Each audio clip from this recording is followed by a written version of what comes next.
오셨습니까? 인사만 할까요? 샬롬. 샬롬. 어제 우리 공부한 것을 기억하시는지. 이 공부는 원래 스님들은 질문들을 잘하고 복습을 잘 해야 됩니다. 어제 우리 배웠던 몇 가지 좀 확인을 좀 하겠습니다. 성경은 명사다 동사다? 네. 다시 말하면 하나님의 말씀은 동사다 라는 키워드로 우리 기억을 해봅니다. 그 우리 원칙 하에서 샬롬이라고 하는 말은 원래 어느 동사에서 왔다 그랬냐면 슐렘이라고 하는 말에서 왔습니다. 그걸 기억하시면 좋겠고, 우리 다음에 우리가 배웠던 이스라엘 백성들의 정체성에 대한 이야기를 어저께 했었습니다. 첫 번째 그 정체성이 뭐였었죠? 히브리인이 누구냐라고 이야기를 했습니다. 히브리인이 뭐죠? 한마디로 떠돌이. 그게 제일 먼저 귀에 들어오는 것 같아요. 또 성경적인 용어로 말하면 나그네. 또 하나가 더 있습니다. 거류민이라고 이야기했습니다. 그런데 이거는 노예가 아니라 사실은 뭐라고 그랬냐면, 요즘 우리 표현으로 말하면 영주권을 가진, 완전한 시민권도 아니고 그냥 끌려다니는 노예가 아니라 그 땅을 차지할 수 있지만 그러나 언제나 언스테이블하고 불안하고 불편한, 그러나 살아야만 되는 그런 정체성을 가지고 있다, 그런 이야기를 했었죠. 그 다음에 우리 또 하나의 정체성이 있었습니다. 그 다음 단계로 이야기를 하면 이스라엘 백성이라고 해도 좋고 민족이라고 해도 좋습니다. 그 다음 이야기하기 전에 우리 이스라엘이라는 뜻이 뭐였었죠? 이스라엘, 여호와께서 싸우시다. 누구를 위하여? 이스라엘 백성을 위하여. 자, 그런데 우리도 싸워야 돼요. 하나님만 싸우는 게 아니라 우리도 싸워야 되는데, 우리의 싸움을 무슨 싸움이라고 그랬냐면 영적인 싸움이다. 근데 그 영적인 싸움은 배고프니까 밥 달라고 하는 싸움도 아니고, 이 전쟁에서 막 남들과 싸우는데 이 전쟁에서 이기게 해달라는 전쟁도 아니고, 내 소셜 포지션이 이 정도 낮은데 좀 더 높여달라고 하는 것도 아니다. 이 싸움을 무슨 싸움이라고 그랬죠? 자, 영적 싸움은 신앙적인 싸움인데, 어저께 우리가 왜 몰렉 이야기했던 거 기억나시죠? 하나님이 아닌 다른 신의 이름을 부르는 불신앙과의 싸움이다. 그런 이야기를 우리가 적절하게 이야기를 했습니다. 자, 그 다음에 또 하나가 더 있었죠? 유대인. 자, 유대인의 정체성은 뭐였었죠? 포로민의 정체성이다. 포로민, 포로라는 뜻이 하나 있다고 했죠? 돌아가다. 근데 요즘에 그거를 현대 히브리어에서는, 현대 유대인들은 이것을 어느 한 부사적인 용어로 쓴다고 해서 영어로 again 이런 이야기를 했어요. 슈브라는 말을 쓰는데요. 그러나 이제 일반적인 뜻은 돌아가다라는 뜻을 갖고 있다 이랬습니다. 어디로 돌아가요? 시온으로 돌아갑니다. 자, 여러분, 시온으로 돌아가는데 히브리인의 정체성을 가졌을 때의 땅으로 말하면 어떤 땅일까요? 약속의 땅, 혹은 다른 말로 젖과 꿀이 흐르는 땅. 우리 이번 전체 세미나의 주제인 그 땅이 주는 복음인데, 우리 성경 구절이 어디냐면 신명기 8장에 나오는 그 땅이라고 했죠. 근데 그 땅을 제가 네 가지로 우리가 본문 읽어보니까 나온다고 했어요. 조상에게 약속한 땅. 두 번째는 무슨 땅이냐면 아름다운 땅. 세 번째는 모자람도 없고 부족함이 없는 땅.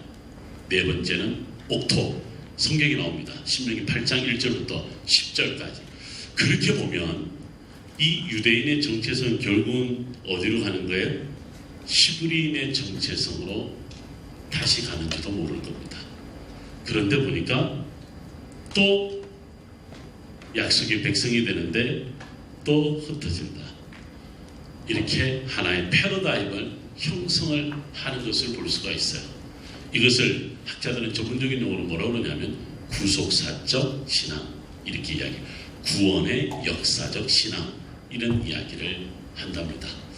그렇게 보면 우리가 하나님을 알아가는 과정, 또 하나님을 알았는데 영적인 싸움을 하는 과정, 싸움을 했는데 실패했으면 어떻게 쫓겨나는 과정, 쫓겨났지만 나는 결코 포기할 수 없어. 하나님이 주신 땅으로 나는 돌아가야 돼. 하나님 나를 선택하셨으니까 다시 하나님의 백성으로 돌아가야 돼 라고 하는 또 하나님의 그 자유함을 찾는 그 과정을 이야기를 했었습니다. 그 다음에 또 우리 뭘 배웠더라? 기억나시나요? 배필 이야기 했던 거 기억나세요? 배필. 배필이라는 뜻 안에는 뜻이 하나 있다 그랬죠. against. 목사님 어저께 이야기를 누가 하는데 뭐 이렇게 반대하면서 사는 거 말고 또 다른 뜻은 없나요? 이렇게 물었습니다. 사실은 두 번째 뜻이 있습니다. 동등하다라는 뜻이 있습니다. 동등하다.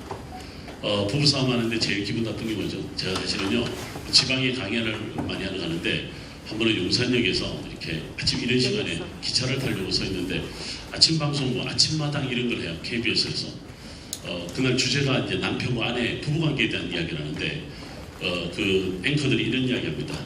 여성이 말고 남자들이 아내로부터 제일 듣기 싫어하는 소리 1, 2, 3 뽑더라고요. 오늘 여기서 한번 뽑아볼까요? 아내로부터 제일 듣기 싫어하는 남자의 소리. 남편 뭘 제일 듣기 싫어요? 네, 제가 근데 깜짝 놀랐어요. 그날 뭐 강의와 관련되어 있는 부분인데 유심히 좀 관심이 있어서 봤습니다. 제 시간이 없어서 맨 마지막 것만 봤습니다.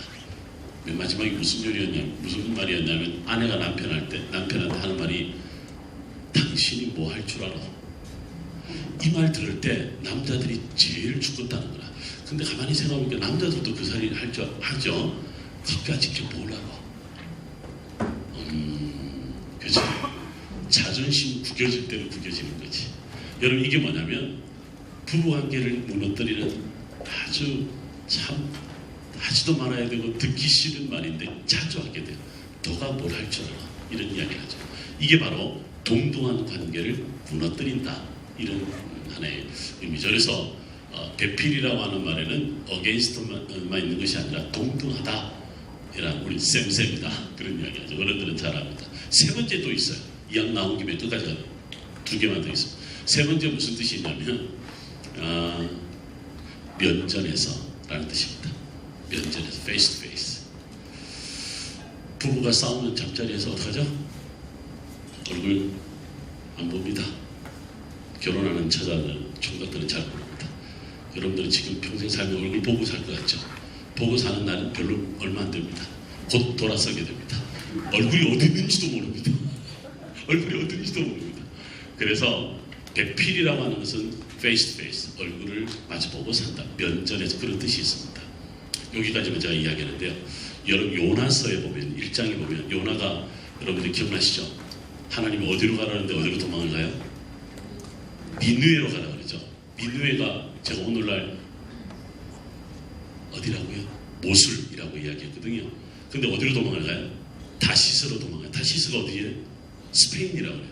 우리가 여러분들 사도행전에 보면 서바나 이런 이야기를 하는데 서바나 완전히 반대잖아요. 근데 요나서 1장에 보면요 이렇게 표현합니다. 하나님으로부터 얼굴을 돌려 이런 이야기입니다. 하나님으로부터 얼굴을 돌려. 이게 바로 죄라는 거예요. 죄라는 거예요. 여러분 라틴어 중에 이런 말 들어보셨을 거예요. 여러분들 라틴어 잘 몰라도 이런 말 굉장히 많이 들어보셨을 거예요. 코람 데오. 칼빈의 기독교 강요에 보면 제일 많이 반복되는 용어 중에 하나가 뭐냐면 코람 데오. 코람 데오 뜻이 뭐예요? 하나님 앞에서. 그러니까 뭐냐면 face to face. 그러니까 하나님과 우리의 관계도 가만히 보면 against. 그렇죠? 하나님 우리가 도망가라면 이놈 이 자식 이리 와. 그리고 하나님 우리를 자녀 삼아 주셨으니까 너는 나의 형상이야. 너는 내 것이야. 이 동등한 관계죠. 근데 잘난 척하다 하나님한테 뺨 맞는 자가 가끔 있습니다. 그리고 우리가 하나님으로부터 항상 어떻게 하나님께로 이 몸을 향해야 된다. 그런 관계를 보여주는 이야기를 어저께 우리가 배필 이야기를 했는데 이걸 이렇게 하는 배필이죠. 배필 이야기를 했습니다. 배필 이야기와 똑같은 뜻이 뭐였었냐면 왕이 아니라 뭐였었죠? 지도자 혹은 주권자 기억나실 겁니다. 지도자, 주권자. 한국말인데 참 어렵습니다. 자, 이 말 말고 우리 배웠던 말 중에 뭐가 있었을까요? 네, 우리 배운 것이 여기까지밖에 없나 봐요. 여기까지만 하도록 하겠습니다. 아기들 이거 지도자 주권자가 히브리 말로 나기드다 이런 이야기를 했었습니다. 자, 우리가 오늘 저와 공부를 좀 하려고 하는데요. 어저께 우리가 이게 좀 뭐가 안 돼갖고 보여드립니다. 네, 우리 공부했던 거 오늘 처음 오신 분들도 있으니까 잠시 한번 반복한다는 의미에서 이스라엘은 유럽이에요, 아시아예요? 아시아, 서아시아, 아시아 끄트머리에 있다. 지금 우리가 동그라미 그려놓은 데는 여러분들 가끔 가보고 싶은 이스라엘에 있는 사람들한테는 제가 이스라엘에 있는 한국인한테는 하는 말이 늘 가고 싶은 뭐 이렇게 되는데 여기서는 가끔 가고 싶을 것 같아. 가끔 가고 싶을 것 같아. 복잡한 서울이니까 지금 굉장히 덥대요. 굉장히 덥대요. 그래서 저보고 하는 말이 좋으시겠어요. 비서가셔서 저보고 비서가셔서 좋으시겠어요. 네, 살아는 조국 대한민국입니다. 여기가 성경의 땅인데 총 거리가 몇천 킬로미터? 8천 킬로미터 이야기를 했었습니다. 비행기로 12시간 날아갈 겁니다. 여러분들도 곧 가실 거예요. 저와 함께 여기를 갈 겁니다. 자, 성경의 땅에서 제가 어저께 이렇게 그릴 때 비옥한 안 보이시죠? 비옥한 초승이라고 했습니다. 초승달 이야기를 했고 메소포타미아 여러분 우리가 이 뜻이 뭐라고 그랬죠? 두 강 사이 무슨 강과 무슨 강? 유프라테스와 티그리스가 성경에 유프라테스 강 이런 이야기 나오는데 큰 하수, 큰 강 이야기할 때 이야기합니다. 그 다음에 나일강, 나일강입니다. 그 다음에 레반트는 불어예요. 불어 전공자가 있으면 중세시대에 불어인데 저 뜻이 뭐냐면 해가 동쪽에서 떠오르다 이야기를 해요. 그래서 보통 이스라엘 땅에 대한 공부를 할 때 레반트라는 이야기를 참 많이 합니다. 레반트라는 말에 헬라적 표현이 있습니다. 아나톨레라는 말이 있습니다.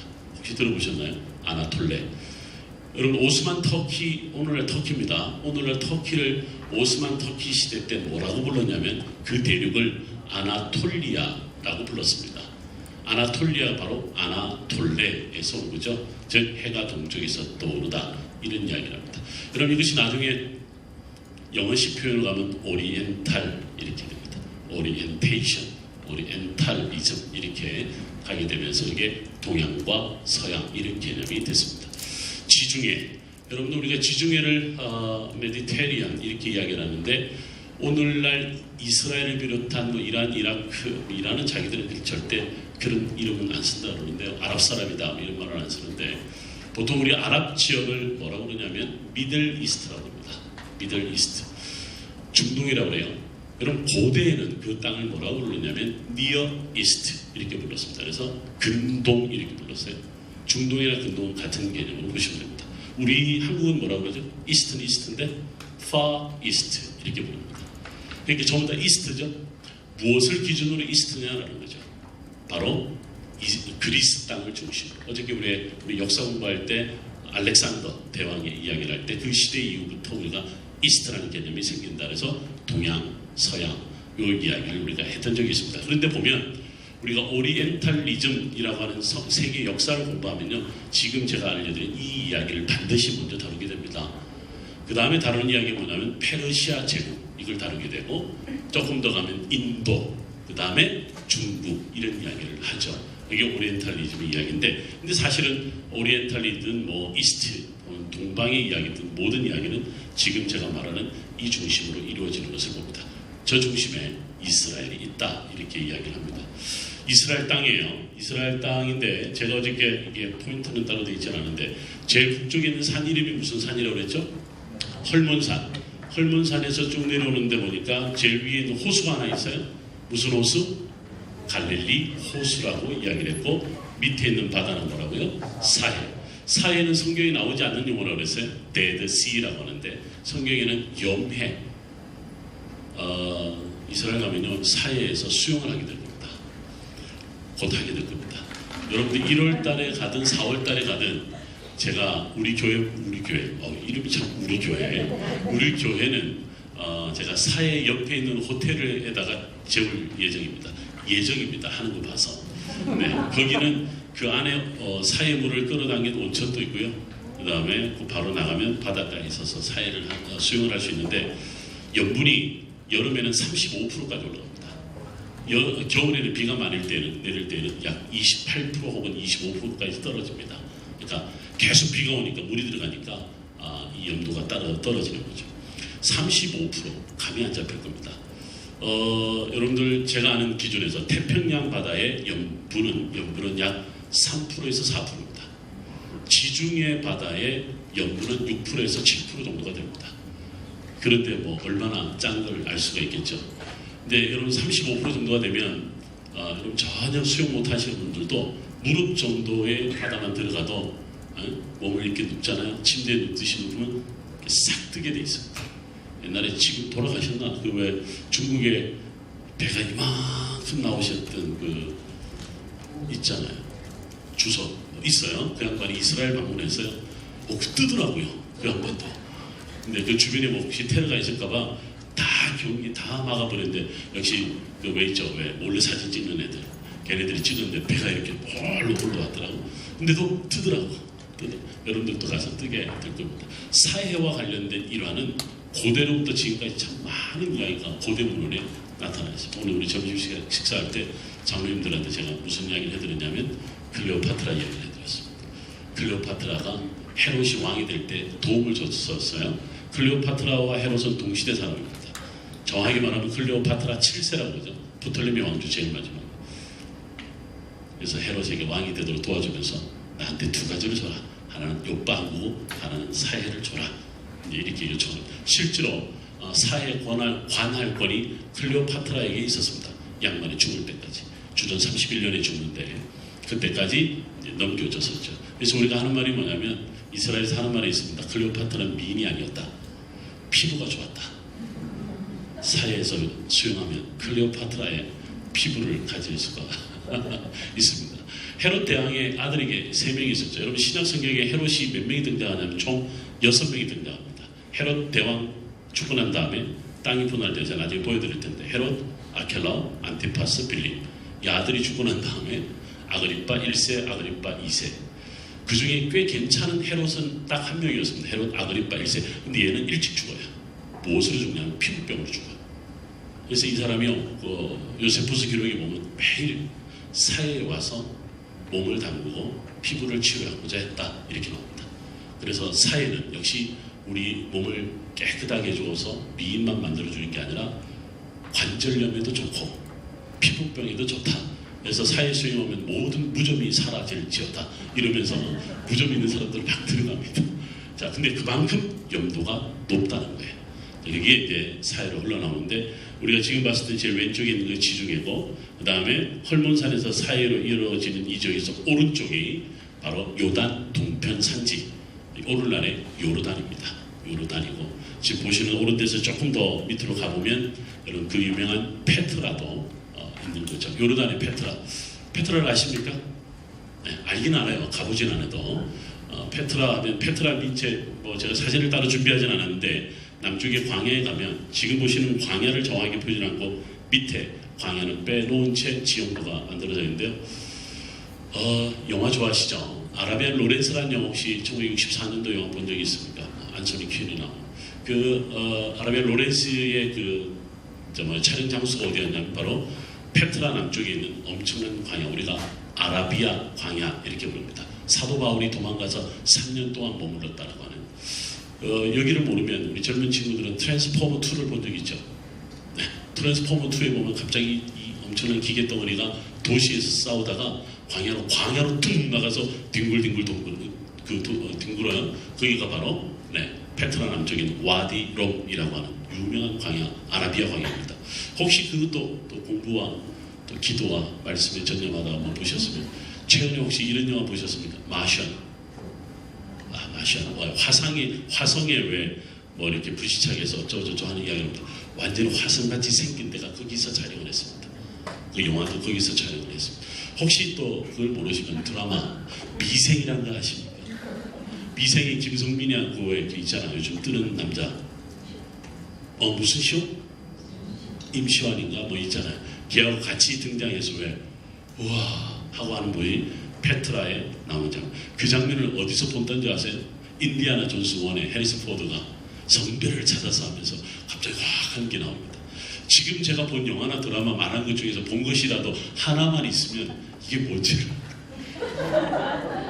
그래야 광야가 문제가 나오는데 지금 광야 나중에 나오면 한번 보여드리도록 하겠습니다. 자, 지금 이스라엘 지역 부분입니다.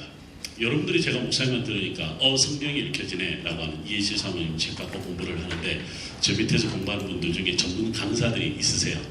왜냐하면 이 공부를 다 하긴 했는데 뭔가 좀 아쉬운 게 있다. 그게 뭐냐면 사실은 지리 공부는 또는 역사 공부는 또는 문화적인 공부는요, 한 가지 꼭 빠뜨려 놓으면 안 되는 게 있습니다. 그 베이직이 되는 게 뭐냐면 그것이 주는 성경적, 죄송합니다. 히브리어의 의미가 있어요. 원어적 의미를 모르면 사실은 그 의미를 다 놓쳐버릴 수 있습니다. 사상 누각이 될 수 있습니다. 사실은 여러분들이 나중에 이스라엘 오셔서 저한테 다 오실 거니까 다 오셔서 저한테 배울 게 보면요, 굉장히 제가 많은 부분을 역사도 이야기하고 문화도 이야기하고 지리도 이야기하는데 그게요, 이런 뜻이 있어요. 하면 그동안 쭉 공부한 게 마치 내가 뭔가 빛을 보는 것처럼 그 뿌리가 어디서 온 것처럼 그렇게 느껴질 때가 있습니다.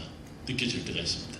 그 의미들을 여러분도 오늘 저와 함께 또 거룩한 땅에 대한 이야기를 하면서 하나씩 찾아갈 건데 지금 제가 이야기했던 것은 조금은 지리적인 의미, 지리적인 뜻이 갖고 있는 원래 뜻을 제가 말하지는 않았고요. 우리가 성경을 이해하는데 아주 기본적인 뜻을 이야기를 했었습니다. 여러분 왼쪽이 북쪽이에요. 그리고 남쪽입니다. 동쪽, 서쪽 이렇게 보시면 됩니다. 이것을 우리가 보통 성서 지리를 공부할 때 나누는 지역 구분이기도 합니다. 그래서 우리가 산지 그러면 크게 제일 북쪽부터 갈릴리 산지, 그 다음에 사마리아 산지, 유다 산지, 요걸 우리가 산지 그렇게 부릅니다. 자, 여러분들 저와 함께 성경을 어디를 찾아보냐면 신명기 1장 7절입니다. 신명기 1장 7절을 저와 함께 찾아봅니다.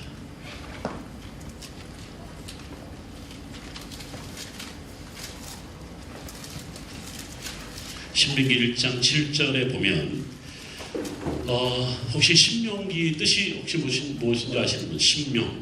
신명난다 이런 뜻인가? 아니면 새 신자 명자 새로운 이름이란 뜻인가? 영어로 보면 듀트로노미 이렇게 이야기합니다. 둘 다 헬라어입니다.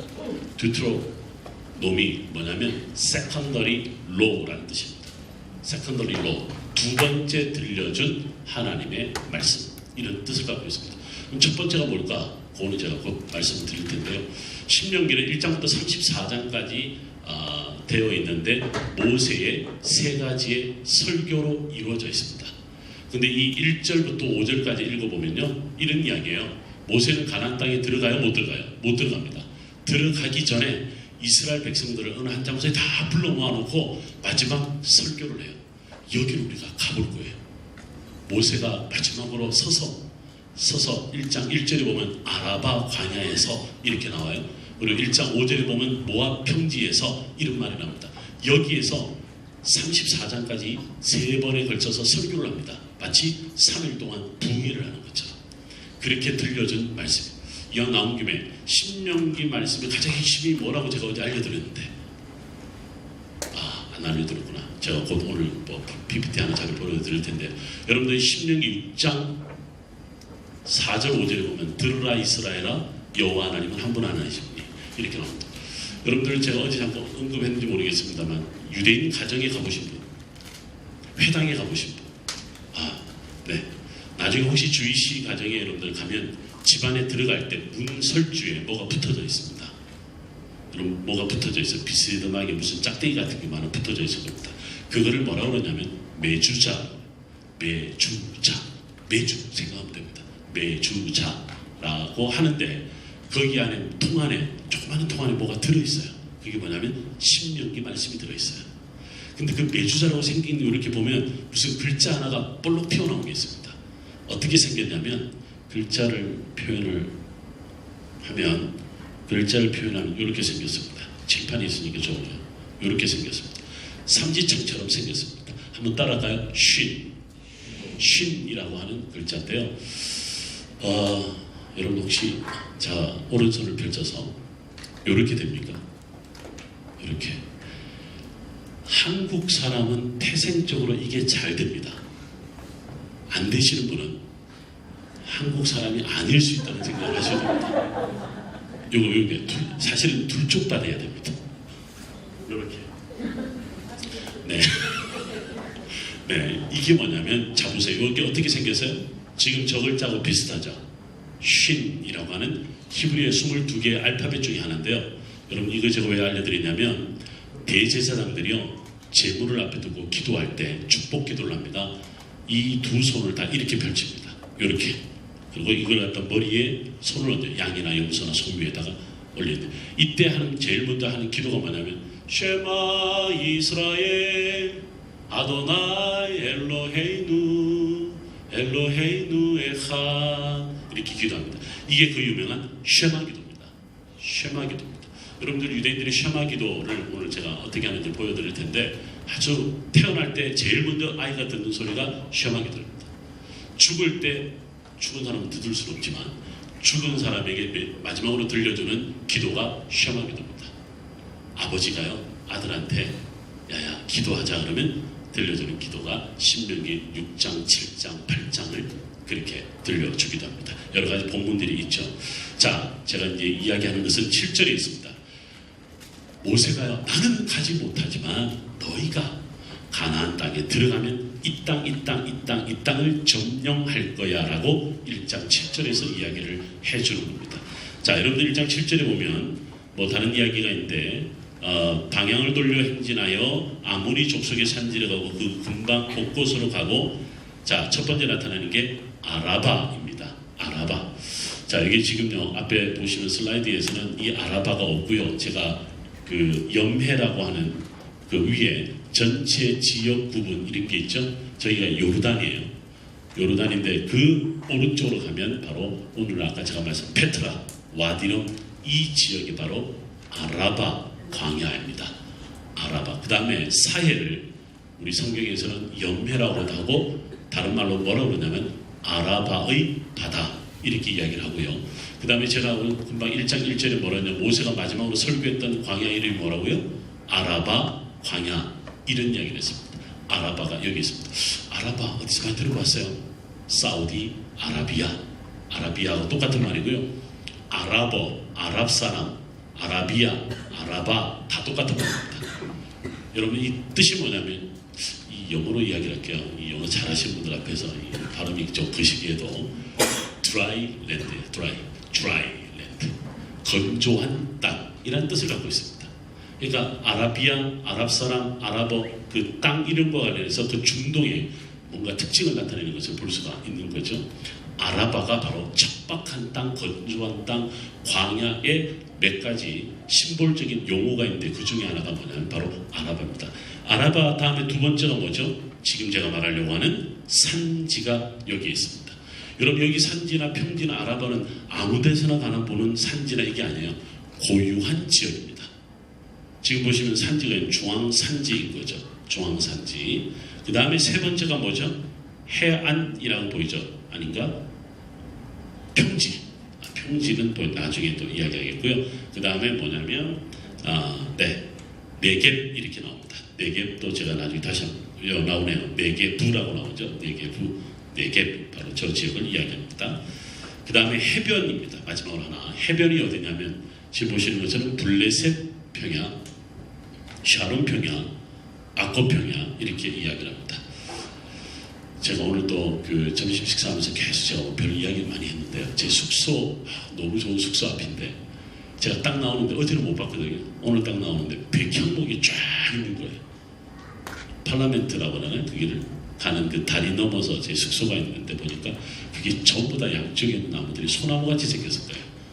근데 여러분 보시면 그게 바로 백향목입니다. 그래서 이걸 레바논에서 가져오셨나? 근데 제 생각에요. 이 백향목이 여기 자란다. 제가 들었던 게 뭐냐면 이것은 분지 지역이다 이렇게 들었거든요. 분지 지역인데 왜 백향목이 있지? 왜 백향목은 반드시 높은 산에서만 자랍니다. 특히 레바논 산지 이런 말을 들어보셨을 거예요. 성경에서 레바논 산지는 해발 1000m 이상이 넘습니다. 해발 1000m 넘는 지역에서만 자라나는 나무인데 제가 이제 목사님은 여기가 굉장히 날씨가 좋은 곳인데 목사님 계시는 또 날씨가 좀 그러네요 이래요. 저는 너무너무 익숙한 날씨예요. 왜? 예루살렘하고 똑같아. 겨울이. 그래서 뭐 너무 근데 바람도 비슷해. 백향목도 비슷해. 여기가 예루살렘인가? 할 정도로 너무 비슷한 거예요. 여러분들 나중에 가실 때 백향목 꼭 한번 오늘 말고 내일 그래 백향 뭔지 모르시면 절 찾아오세요. 제가 맛있는 커피 사드리겠고 백향목 구경시켜주겠고 백향목 갖고 1시간 강의할 수 있습니다. 자 어쨌든 그게 이제 여러분들 보는데 블레셋 평야, 샤론 평야, 아코 평야 이야기라는 요 지역을 바로 이 평야입니다.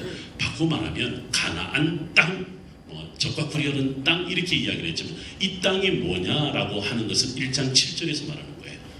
그러니까 가나안 땅은 어떻게 이 땅은 생겼지 그러면요 답은 1장 7절에 있는 거예요. 이걸 여러분들이 잘 기억을 해주면 좋습니다. 자, 제가 지금 산지별로 이야기를 하죠. 자, 우리가 보통 지오모폴로지 이렇게 이야기, 지형학 이런 이야기를 할 때 제일 왼쪽에 있는 게 지중해 바다예요. 해안평야 왼쪽에 보면 쉐펠라 언덕이라고 보이죠.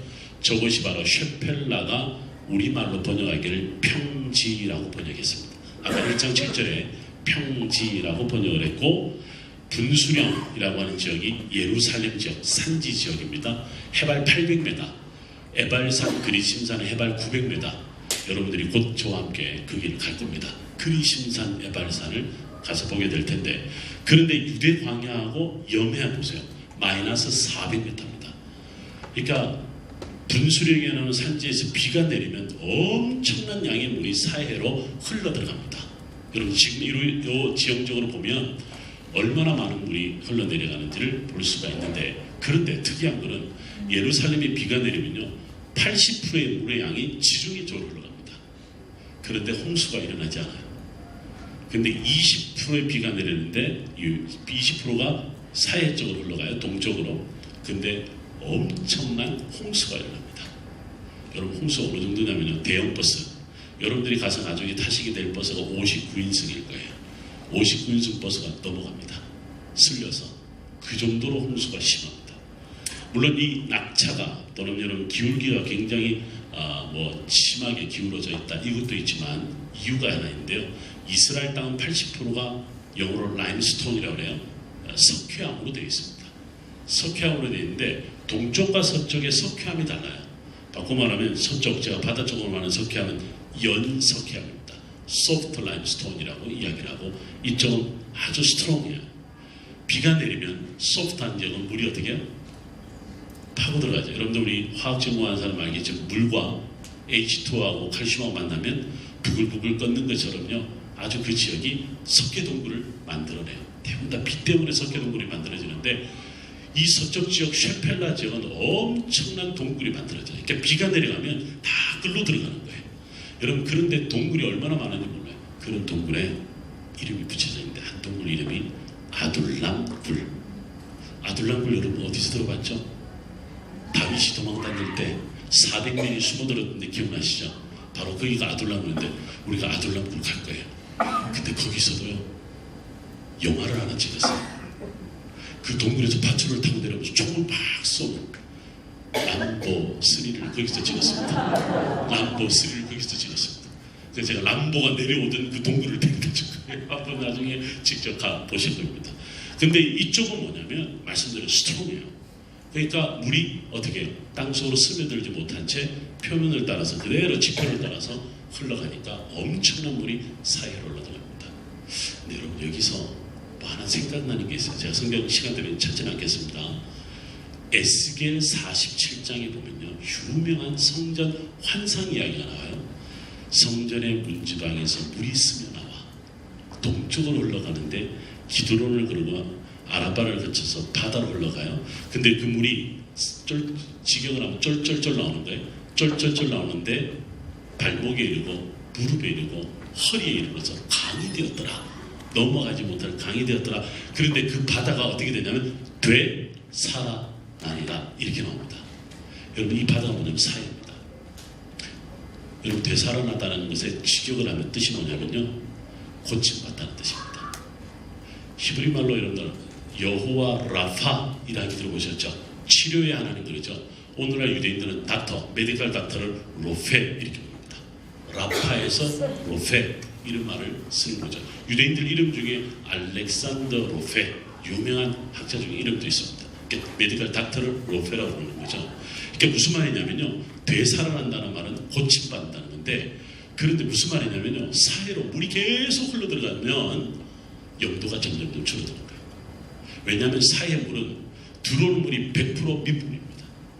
100% 민물입니다. 그러니까 어떻게 해요? 민물이 계속 들어가면 그 바다가 어떻게 돼요? 죽은 바다가 아니라 바다가 되살아난다. 그런데 에스겔이 무슨 이야기를 하냐면 이 물의 근원지가 어디냐면 성전의 문지방에서 물이 스며나온다는 거예요. 하나님의 말씀이 쫄쫄쫄 흐르니까 에이 뭐야, 하나님 말씀 뭐 맨날 듣는 말씀입니다 이렇게 무시했다가 우리는 거기에서 주는 은혜를 모른다 이 말이에요. 그래서 이스라엘이 망해갖고 지금 70년 동안 성전이 없는 채 살아가는 거야 하고, 에스겔이 우리의 성전은 이제는 다시는 다른 거 다 버리고 말씀으로 집중해야 된다. 제사보다 말씀이 더 중요하다. 에스겔이 그 가르쳐주는 거예요. 에스겔이 본 환상을 우리가 전문적인 용어로 메시아닉 템플 이런 말을 씁니다. 메시아닉 템플 이렇게 부르는데, 그 메시아닉 템플이 나중에 스룹바벨이 주전 516년에 짓는 세컨 템플 되는 거예요. 제2차 성전이 되는 거죠. 이 사람들은 성전 환상도 땅과 관련해서 이야기를 했죠. 그래서 이스라엘 땅이 대한민국의 4분의 1밖에 안 된다. 남북이 500km고 동서가 110km밖에 안 되는 뭐 전라북도만 하다, 경상남도만 하다, 강원도만 하다 다 이렇게 이야기를 하는데, 모든 성경학자들은 이스라엘은 히스토리컬 뮤지엄이다. 그 땅 자체가. 그 주는 의미가 대단하다. 어제 역사적인 의미도 우리 보니까 많은 역사가 지나가는데 그 중심에 뭐가 있었어요? 이스라엘이 있었다는 거지. 땅을 갖고도 그렇게 많은 이야기를 하는 거죠. 그래서 여러분들 여기서 우리가 땅에 대한 이야기, 역사에 대한 이야기를 참 많이 들으면 들을수록 나중에 정말 그 땅에 딱 갔을 때는요, 여러분들이 쭉 한 바퀴만 돌아보세요. 지금 제가 말한 이야기가 무슨 말인지 온몸으로 와 닿는 거죠. 온몸으로 와 닿길 바랍니다. 네. 자, 이게 저 북쪽이고 남쪽입니다. 제가 그림을 한번 여기에다가 더 입혀봅니다. 이렇게 우리가 볼 수가 있는 거죠. 자, 제가 대학원에서 어떤 학부에서 대학에서 시험을 볼 때 중간고사 때 요걸 한 자 던져줍니다. 이걸 채우시오라는 시험이 있습니다. 이걸 이렇게 채워야 됩니다. 제가 목사님한테 요걸 드리고 갈 겁니다. 그리고 다 공부하고 난 다음에 이스라엘 오기 전에 시험을 꼭 보고 통과한 사람만 데려오시기 바랍니다. 자, 아멘 나왔습니다. 네. 지금 보시니까 이제 좀 아까보다는 조금 더 그림이 확실해지고 있어요. 자, 갈릴리 지역인지 사마리아 지역인지 네게부 광야 남쪽에 쭉 우리가 이 지역을 봅니다. 여러분 염해 저 건너편에 보니까 바산 골란, 지금의 시리아와 엄청나게 시끄러운 곳이에요. 저곳이 골란 하이츠라고 해서 시끄러운 곳인데 성경의 땅이죠. 길르앗산지, 모압 땅, 암몬 땅. 여러분 오른쪽에 에돔이라고 보이죠? 더 내려가야 되는 거죠. 에돔 땅이 아라비아, 아라바, 페트라, 아까 제가 말씀드렸던 것과 굉장히 비슷한 거죠. 목사님 제가 이거 드리고 갈 거예요. 꼭 여러분들을 시험 꼭 보고 오시기 바랍니다. 자, 이제 우리가 좀 더 지파 개념을 한번 보겠습니다. 12개 지파. 12개 지파, 우리가 이제 창세기, 출애굽기, 레위기, 민수기, 신명기 끝나고 난 다음에 여호수아, 사사기, 요 시대를 우리가 지파 동맹 시대다 이런 이야기를 하는 거예요. 여러분들 지파 동맹 시대, 가나안 땅에 정착하고 난 다음에 그들의 수도가 어디가 되죠? 수도. 내일 우리가 공부하게요. 내일인가 모레 공부하게 될 텐데. 수도가 어디냐면 실로예요. 실로. 왜 실로? 엘리 제사장, 사무엘, 한나, 우리 여기 가볼 거예요. 중앙성소 언약궤를 두었던 사무엘이 기도했던, 한나가 기도했던 장소가 발견이 됐어요. 발견이 돼서 지금도 거기 가면 한나의 기도를 들을 수가 있습니다. 나중에 여러분들 저와 혹시 페이스북 친구가 되면 제가 모든 사진을 페이스북에다 다 올려놨습니다. 네, 제가 또 운영하고 있는 터치 바이블 선교회가 있고 말씀 아카데미가 있어요. 제가 성경을 이렇게 터치하자 그래서 터치 바이블 이렇게 정한 거예요. 역사로 터치하자, 지리로 터치하자, 문화로 터치하자, 언어로 터치하자. 그래서 이 4개 주제를 가지고 책도 만들고 강의도 하고 네, 그러죠. 자, 어쨌든 12개 지파, 이제 우리가 계속 북쪽에서 남쪽 이렇게 보면 어느 정도 12개 지파가 어딘지를 우리가 알 수가 있는 거죠. 자, 요거는 제가 이스라엘에서 가이드 할 때 보통 보여주는 자료인데 유대인들이 만든 자료예요. 아주 좀 더 애니메이션을 좀 넣어놓은 것처럼 좀 더 쉽게 이해가 됩니다. 근데 여러분들 유독 빨간색이 보입니다. 저 위에 있는 빨간색은 바산 땅이에요. 근데 여러분들 이제 그 왜 빨간색으로 표현을 해놨냐면 저곳에 돌 색깔이 아까는 대부분 다 라임스톤, 석회암이라고 그랬잖아요. 저기 가면 바살트라고 하는 현무암이 있습니다. 현무암이 있어요. 현무암이 있으니까 우리나라 꼭 제주도 같이 생겼습니다. 기후만 잘 맞추면요, 광야를 보다가 저기 보면요, 마치 천국에 온 것 같아요. 근데 여러분한테는 해당이 안 돼. 여기가 너무 좋으니까 이게 참 불리한 것 같아요. 한국에서 오신 분들은요, 제가 이렇게 이야기합니다. 이스라엘 와 있는 동안 숨을 한 100번씩 쉬고 가십시오. 그리고 가서 또 안 좋은 거 들이마시시고 1년 후에 다시 한번 이스라엘 가십시다. 근데 그 좋은 땅이 어디냐? 바로 갈릴리 지역인데 특별히 골란 하이츠에 가면 그런 땅을 볼 수가 있는 거죠. 자, 여기에 보면 제가 아까 그 땅에다가 뭘 만들었냐면 길을 제가 보여드립니다. 이 길을 해변길 혹은 해안길이라고 해요. 여러분들 어디서 볼 수 있냐면 이사야 9장 1절에 보면 이 해안길이 나옵니다. 해안길이 나오고 이 길은 또 여러분들 들어보셨을 거예요. 왕의 대로. 기억하실 거예요. 왜 우리로 알고 왕의 대로로 가게 해주셔서 모세가 사신을 보내잖아요. 에돔 왕에게. 에돔 왕이 보냈는데 에돔 왕이 못해, 안 해 이랬단 말이지. 그래서 에돔 왕의 대로를 둘러 행했다. 에돔 땅을 둘러 행했다. 이런 이야기를 합니다. 제가 왜 이 길을 보여주냐면요, 두 길이 양쪽에 보면 저 위에서 만나요. 어디서 만나면 다메섹에서 만나는 거예요. 어제 왜 다메섹 도상 제가 말씀드렸죠. 왕의 대로는 킹스웨이라고 이야기를 하고, 여기 보니까 시드니 가니까 킹스 크로스라는 길이 있더만요. 그게 왕십리라며. 저는 그 이야기 가만 보는데 굉장히 재밌더라고요. 왕십리가 영어로 킹스 크로스예요. 킹스 크로스. 자, 킹스 크로스는 아니고 킹스웨이가 있습니다. 해변길 혹은 해안길은 우리가 전문적인 용어로 이렇게 이야기합니다. 인터내셔널 로드라고 해요. 무슨 말이냐면 메소포타미아 문명과 북쪽의, 그리고 북쪽의 메소포타미아 문명과 남쪽의 나일강의 문명을 이어준다. 자, 여러분 보세요. 요셉이 팔려가죠. 어디로 팔려가냐면 애국으로 팔려가죠. 팔려갈 때 그 길이 어디냐면 해변길입니다. 해안길입니다. 예수님이 태어나시자마자 어디로 피난 가시죠? 애국으로 피난 가십니다. 어느 길로 가냐면 해안길을 따라갑니다. 자, 바로왕 느고가 쳐들어옵니다. 그래서 젊은 왕이었던 요시아가 무깃도에서 그와 맞서다가 젊은 날에 죽습니다. 그래서 종교개혁이 실패해요. 그때 바로왕 느고가 어느 길을 따라오느냐면 해안길을 따라옵니다. 오늘날 지금은 뭐 워낙 분쟁이 심해서 갈 수는 없는데, 제가 26살 때 처음 배낭여행을 갔을 때요, 이집트를 내려갈 때 해안길을 따라서 버스를 타고 카이로까지 간 적이 있습니다. 지금도 그대로 그 길들이 남아있는데, 바꿔 말하면 이스라엘, 아까 제가 왜 비옥한 초승달 레반트 메소포타미아 왕의 나일강 문명 이런 이야기할 때, 이스라엘은 북쪽과 남쪽의 거대한 두 문명 사이에 있는 땅이었다. 근데 그 두 개의 거대한 문명을 이어주는 길이 있다는 거예요. 그 길이 바로 우리가 보통 이 길들을 가리키고 있는 것을 볼 수 있습니다. 그래서 길을 잘 선택해야 됩니다. 길 이야기하면요, 한번 따라할래요? 데레크는 그냥 가는 길이에요. 아무 데서 가는 길이에요. 유대인들이 하는 말이에요. 유대인들이 가는 탈무드학교에서 가리키는 길이에요. 두 번째는 한번 따라할까요? 할라카는 목적을 두고 가는 길이에요. 혹시 탈무드를 아시죠? 탈무드는 사실은 두 개의 탈무드가 있습니다. 예루살렘 탈무드가 있고 바벨론 탈무드가 있어요. 근데 탈무드 안을 정작 내용을 보면 우리나라 사람들은 탈무드 그러면 뭘 알고 있어야죠? 무슨 누가 쓴 책이죠. 그 책은 번역자만 다르지 다 똑같은 책이에요. 탈무드의 지혜, 이런 이야기를 합니다. 사실은요, 탈무드의 지혜는 정말 한 파트밖에 안 돼요. 탈무드를 이해하려면 탈무드는 두 가지 내용으로 되어 있는데, 하나는 할라카, 하나는 하가다 이래요. 그럼 주이시들한테 한번 이야기를 해요. 나는 할라카를 들어봤어, 하가다를 들어봤어, 그러면 압니다. 하가다는 영어로 내러티브라고 해요. 이야기입니다. 할라카는 덜로 법이에요. 유대인들이 말하는 법은, 율법은 보통 우리가 모세오경을 말하고요, 모세오경에서도 신명기를 말해요. 그런데 오늘날 유대인들에게 또 로 그러면요, 성경의 로를 말하냐 아니면 탈무드의 로를 말하냐 이래요. 그러니까 탈무드의 로는 뭐냐면 할라카인데요.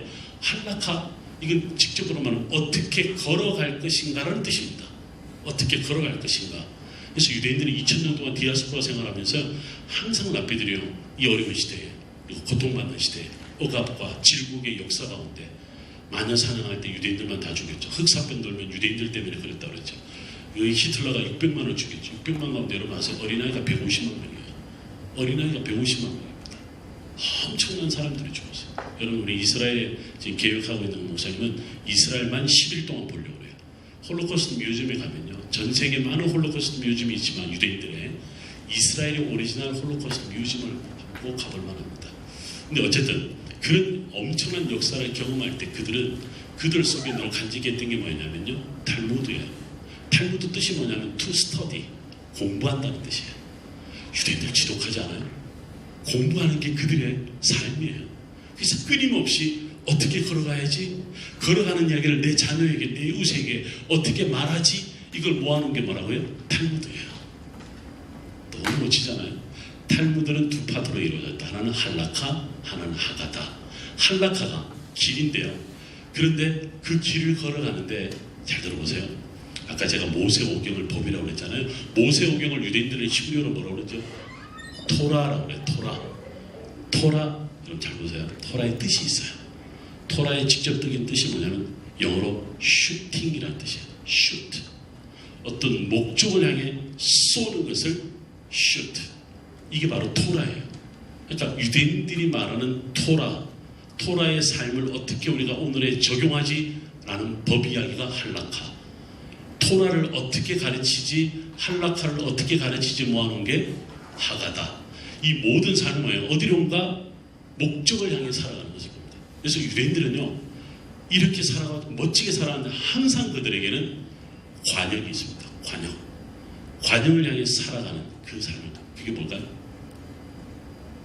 뭐 답이 있잖아요. 유대인들이 믿는 신앙이 있죠. 바로 하나님, 여호와 하나님을 향해 살아간다. 그렇게 이야기하는 것을 볼 수 있죠. 그게 바로 길입니다. 길. 그래서 유대인들에게 말하는 성경에 참 많은 길들이 나타나거든요. 그들은 그냥 데레크라고 길을 지어놓지만 데레크를 통해서 할라카의 삶을 살아간다. 유대인들은 그렇게 이야기합니다. 그래서 보니까 성경에는요, 참 많은 지리적인 요소들이 나와 있어요. 근데 우리는 읽다가 어려워하고 넘겨버립니다. 무슨 말이야? 뜻도 모르겠어 넘겨버립니다. 그러니까 무슨 뜻인지 모르는 채 그 지리적인 의미만 빼먹고 신앙적인 의미만 들으려고 해요. 그런데 지리적인 의미를 알면 이게 이렇게 연결이 되네 라고 하는 것을 볼 수 있는데, 근데 그 기본이 뭐냐면 지금 제가 말씀드리는 지역적인 구분, 지파들이 땅을 왜 나눴는지, 그리고 이 길들이 왜 생겼는지, 그리고 이 사건은 이 길과 어떤 관계가 있는지, 이런 이야기를 여러분들 듣게 되는 거죠. 자, 이게 족장길이라고 하는 길입니다. 족장길, 산지길을 따라 가는 것을 볼 수가 있는 거죠. 이건 동서길인데 가봐야 합니다. 어제 우리 봤던 거 다시 한번 봅니다. 자, 이게 갈릴리 호수입니다. 갈릴리 호수가 여러분들 수심이 40m, 그 다음에 전체 둘레가 차로 돌면 70km, 해변가로 돌면 약 55km가 됩니다.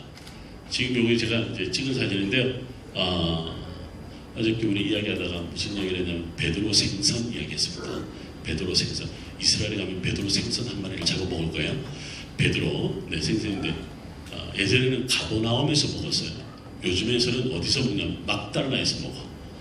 막달라 이제 이렇게 이야기하는데 요 바로 밑이 막달라예요. 지금 여러분들 제가 포인트가 없어서 잘 보이시면 중앙에 큰 마을이 하나 보이는데 저 동네 이름이 게네사렛이에요. 게네사렛. 이렇게 쭉 돌면서 예를 들면 고라신, 가버나움, 전부 제일 멀리 있는 곳이 베세다 들려. 이렇게 갈릴리 호수 주변을 볼 수 있는 거죠. 자, 이게 이제 인공사진을 찍었는데 제가 왜 이 사진을 보여주면 헐몬의 이슬이 이렇게 흘러들어온다는 거예요. 헐몬의 이슬이 흘러들어오는데 지금 보시는 것처럼 이 주변이 갈릴리 호수 전체의 모습입니다. 저는 여기면 요것만 봐도요 가슴이 벌써 설레요. 제가 이스라엘을 20년 살았다 그랬잖아요. 1년에 팀하고만 가는 팀만 15개 전문 팀이 됩니다.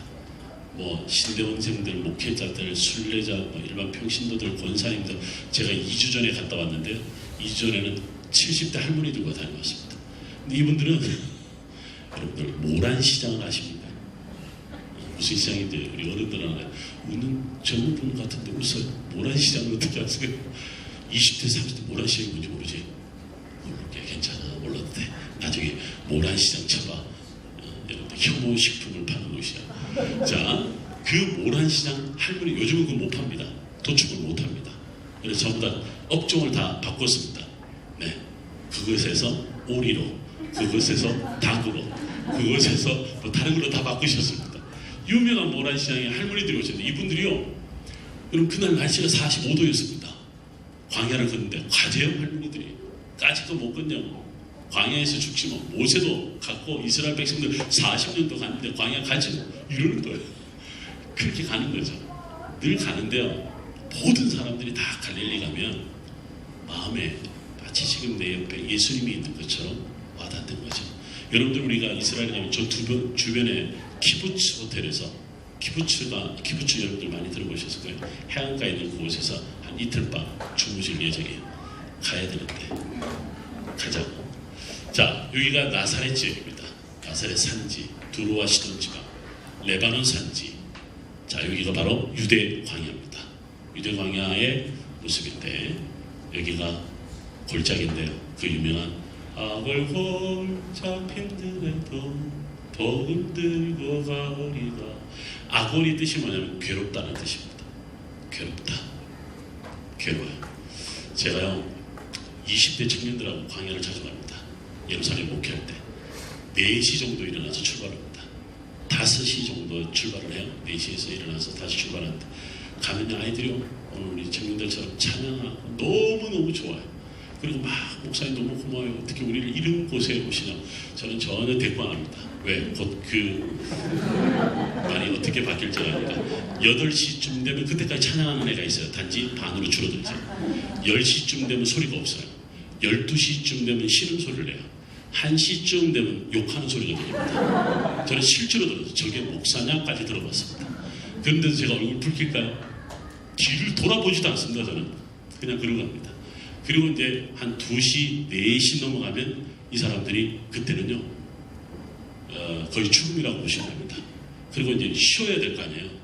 쉬어야, 자 쉬자 그래요. 쉬고 난 다음에 자 출발하자 그랬죠. 5분 동안만 딱 머물러요. 5분 동안 물을 마시고 조금 쉴까 그러면 출발하죠. 그러니까 저를 보고 저게 목사냐는 소리 당연히 나오지. 근데 왜 5분 이상 못 쉬냐면요, 여러분 얼마나 피곤해, 힘들어요. 서로 잠이 들어요. 잠이 들면 천하장사라도 못 듣고 가요. 못 데리고 가요. 그래서 잠들기 전에 잠자는 친구가 있어요. 누구 참니다 저는. 일어나 인마, 빨리 일어나, 이렇게 이야기해요. 그리고 데려갑니다. 얼마나 제가 믿겠어요.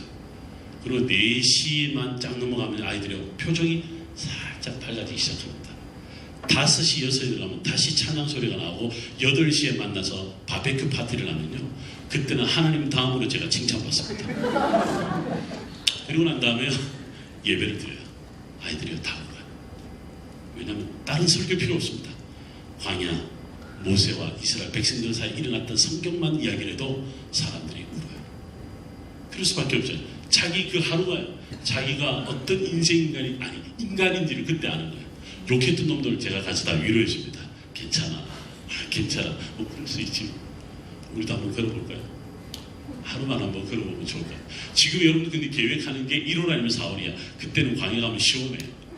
1월 달에 가면 지금 딱 캔버라 날씨. 4월 달에 가면 지금 딱 시드니 날씨. 또 조금 더 덥죠. 그러니까 1월이든 4월이든 좋은 거죠. 그날 여러분들 여기를 언제 그래야 되냐면 제가 말씀드렸잖아요. 여기는 한 50도 정도 돼요. 여기 에피소드를 이야기 안 하면 제가 이 길을 걸었거든요. 26살 때. 보통 예루살렘에서 여리고로 내려가요. 여리고가 사해 바로 옆이니까 아까 여러분 지형도 보셨죠? 굉장히 가파른 길을 따라 내려가는데 보통 이렇게 걸어요. 하루는 걷는데 저는 26살 때 젊은 때 한번 거꾸로 걸어보자 해서 여리고에서 예루살렘으로 걸어 올라오다가 제가 도착하는 곳은 병원이었습니다.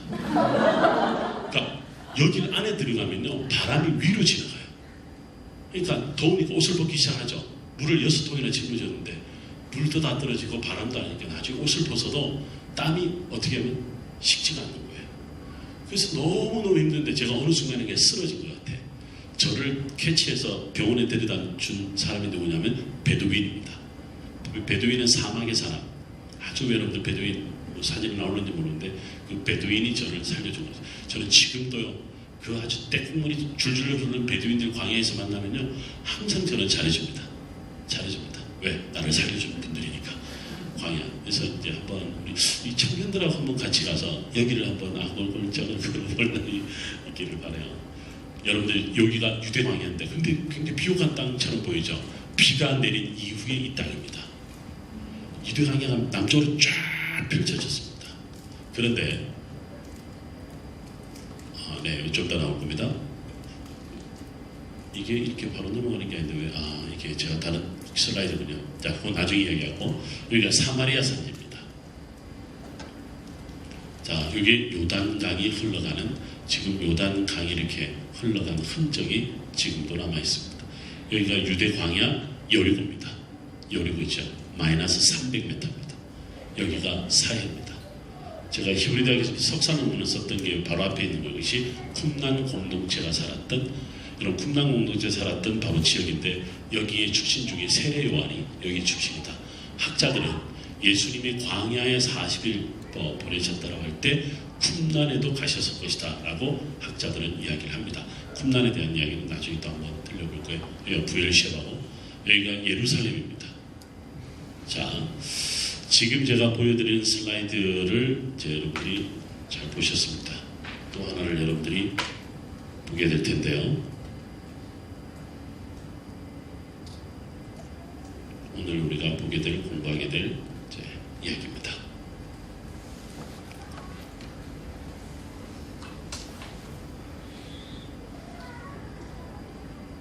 여기가 시내산입니다.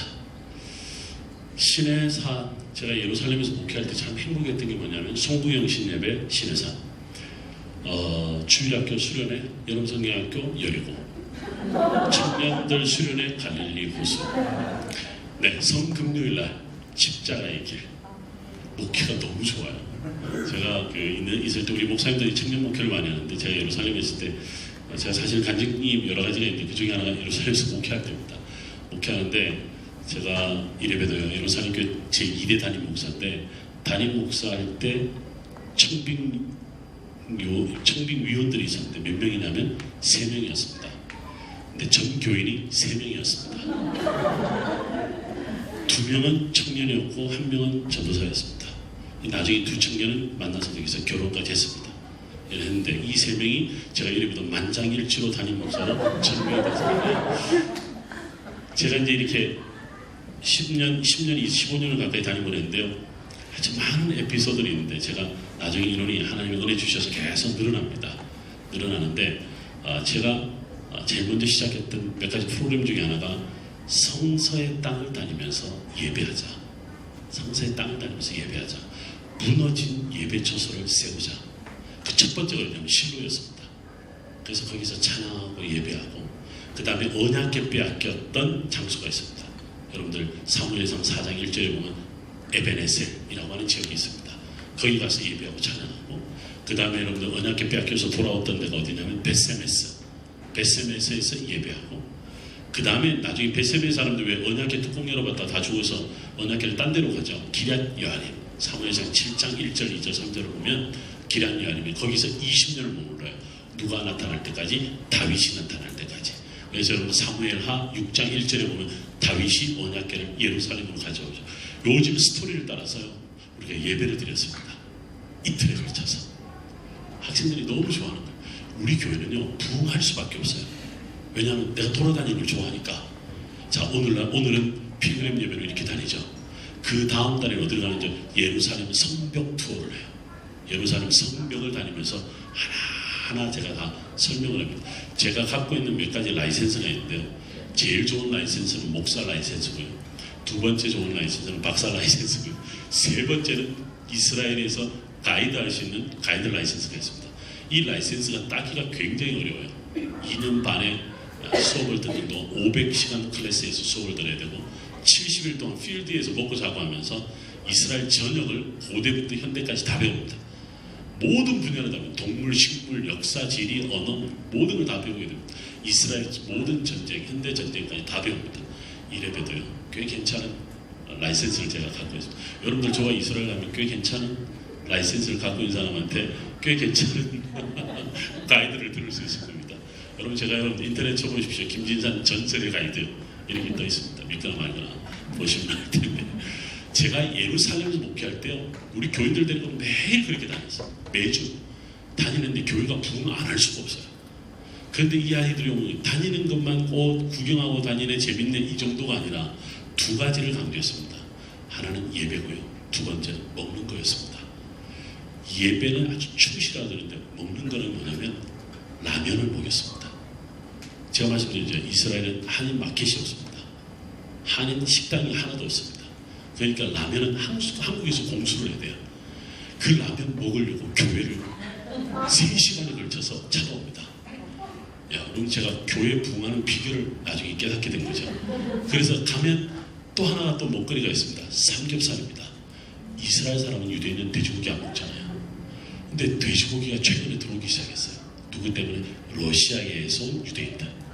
여러분 그 소련이 무너지면서 150만 명이 들어왔어요. 그래서 이스라엘 지금 가면 히브리어 못하고요. 러시아만 해도 충분히 먹고 살 정도로 러시아계 유대인들이 많습니다. 근데 러시아 사람들이 들어오면서 가지고 온 몇 가지가 있어요. 첫 번째 돼지고기, 두 번째 마피아, 세 번째가 교회입니다. 흥미로워요. 지금 이래서 이스라엘에 예수님을 믿는 유대인들이 굉장히 많아지고 있습니다. 근데 그 사람들이 교회를 가면 대부분 다 메인 멤버들이 러시아계 유대인들입니다. 물론 그 사람들은 마약을 하거나 그렇진 않죠. 마피아 들어가서 그런다는데 어쨌든 돼지고기를요 거기서 사와요. 여러분들요 제가 3명 시작했잖아요. 우리 교회가 100명이 이르렀습니다. 100명이 이르는데 다 저는 믿고 싶어요. 예배 드리는 자로 100명이 세워졌다고 믿고 싶어요. 라면과 돼지고기를 유혹하지는 않았어요. 왜냐하면 예배를 잘 드리는 자에게 주는 하나님의 음식이다 생각하고 그렇게 먹였던 거죠. 그러니까 이스라엘에서 목회하는 동안 참 행복했던 것 중에 하나가 바로 그 부분인데 한 번은 시내산을 송구영신 예배를 드리러 가는데 여러분 아세요? 시내산 밑에 저 밑에 어느 도시에 한인 식당이 하나 있더라고. 이집트에. 그럼 이집트 땅이니까 한인 식당인데 거기서 제가 김치찌개 돼요? 모르니까 된대요. 그래서 우리 교인들이요 송구영신 예배 드리러 갔다 이집트 국경에 넘어가서 김치찌개를 먹고 시내산 올라가고 그리고 제가 떠나올 때 권사님 혹시 떡국 돼요? 이랬어요. 떡국 된대요. 그래서 내려와서 떡국 먹고 최고의 시내산을 등반한 적이 있습니다만 어쨌든 이제 물론 모세는 떡국도 못 먹고 라면도 못 먹었습니다만 어쨌든 시내산입니다. 여기가 이제 출애굽 경로에 대한 이야기를 할 때 우리가 보여주는 이야기에 여기가 성 캐더린 수도원입니다. 시내산 올라갈 때 반도 여기서 모여서 올라가는데 이 안에 그 유명한 떨기나무가 있습니다. 유명한 떨기나무가 바로 이 나무가 떨기나무입니다. 자, 이거는 언제 출애굽을 했느냐, 출애굽을 할 때 이집트의 왕조는 어떻냐라는 제 책에 있는 부분을 그대로 가져온 부분입니다. 이건 여러분들이 나중에 공부를 하기로 하고요. 오늘 우리 공부에 아주 중요한 한 단어를 여러분들 배우게 됩니다. 자, 여러분들이 어디를 보냐면 출애굽기 19장을 한번 가봅니다. 하나님의 백성 거룩한 땅에 서다라고 이야기를 할 때 출애굽기 19장 1절에 보면 이스라엘 자손이 애굽 땅을 떠나 지 3개월이 되던 날에 그들이 시내 광야에 이르렀다. 아까 여러분들 말하는 시내 광야가 성 캐더린 수도원에 있는 시나이 반도에 있습니다. 자, 그리고 난 다음에 이제 이 백성들과 언약을 맺는 장면이 나옵니다. 언약을 맺는 장면이 나오는데 그 언약에 맺는 장면 중에 여러분들이 어딜 보냐 6절을 한번 보실까요? 6절을 보시면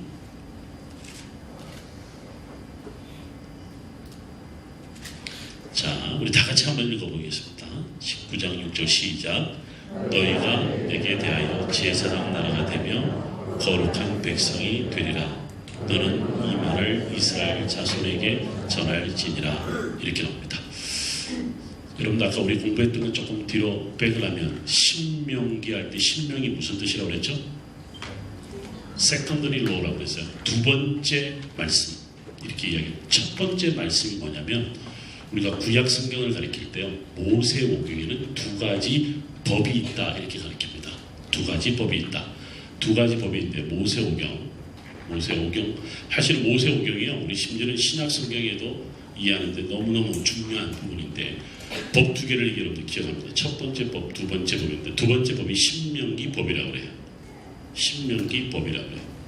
이 안에는 크게 또 신명기 법 안에는 뭐 성결법전 무슨 법전 다 있는데 두 번째는 뭐냐면 시내산법이라고 해요. 첫 번째 법이죠. 시내산법이 바로 여러분들 출애굽기 19장에 지금 읽었던 본문입니다. 자, 저 따라 한번 할까요? 나는 너희의 하나님이 되고 너희는 나의 거룩한 백성이 되리라. 여러분 요 한 센텐스가 뭐냐면 바로 시내산법입니다. 그러니까 뭐 십계명 이야기를 비롯해서 많은 이야기 가르침이 있잖아요. 여러분들 출애굽기 여기 보면 얼마나 많은 법이 있어요. 이 법의 내용 전체가 뭐냐면 시내산법에 들어가요. 시내산법에 축약된 말이 뭐냐면 나는 너희의 하나님이 되고 여호와가 되고 너희는 나의 뭐가 된다? 거룩한 백성이 된다. 이렇게 이야기를 합니다. 자, 그런데 시내산법이 선포된 장소가 어디냐면 광야입니다. 신명기법이 선포가 된 장소가 어디냐면 광야입니다. 정확하게 말하면 여기는 신광야 혹은 신의 광야라고 그러고 여기는 아라바 광야라고 그럽니다. 오늘 우리가 읽었던 신명기 1장 1절에 나오고 지금 우리가 시내산법이 이야기했던 것은 출애굽기 19장 1절에 나옵니다. 둘 다 광야입니다. 둘 다 광야입니다. 하나님께서 이스라엘 백성들과 광야에서 약속을 맺었다 이렇게 이야기합니다. 자, 잘 들으십시오.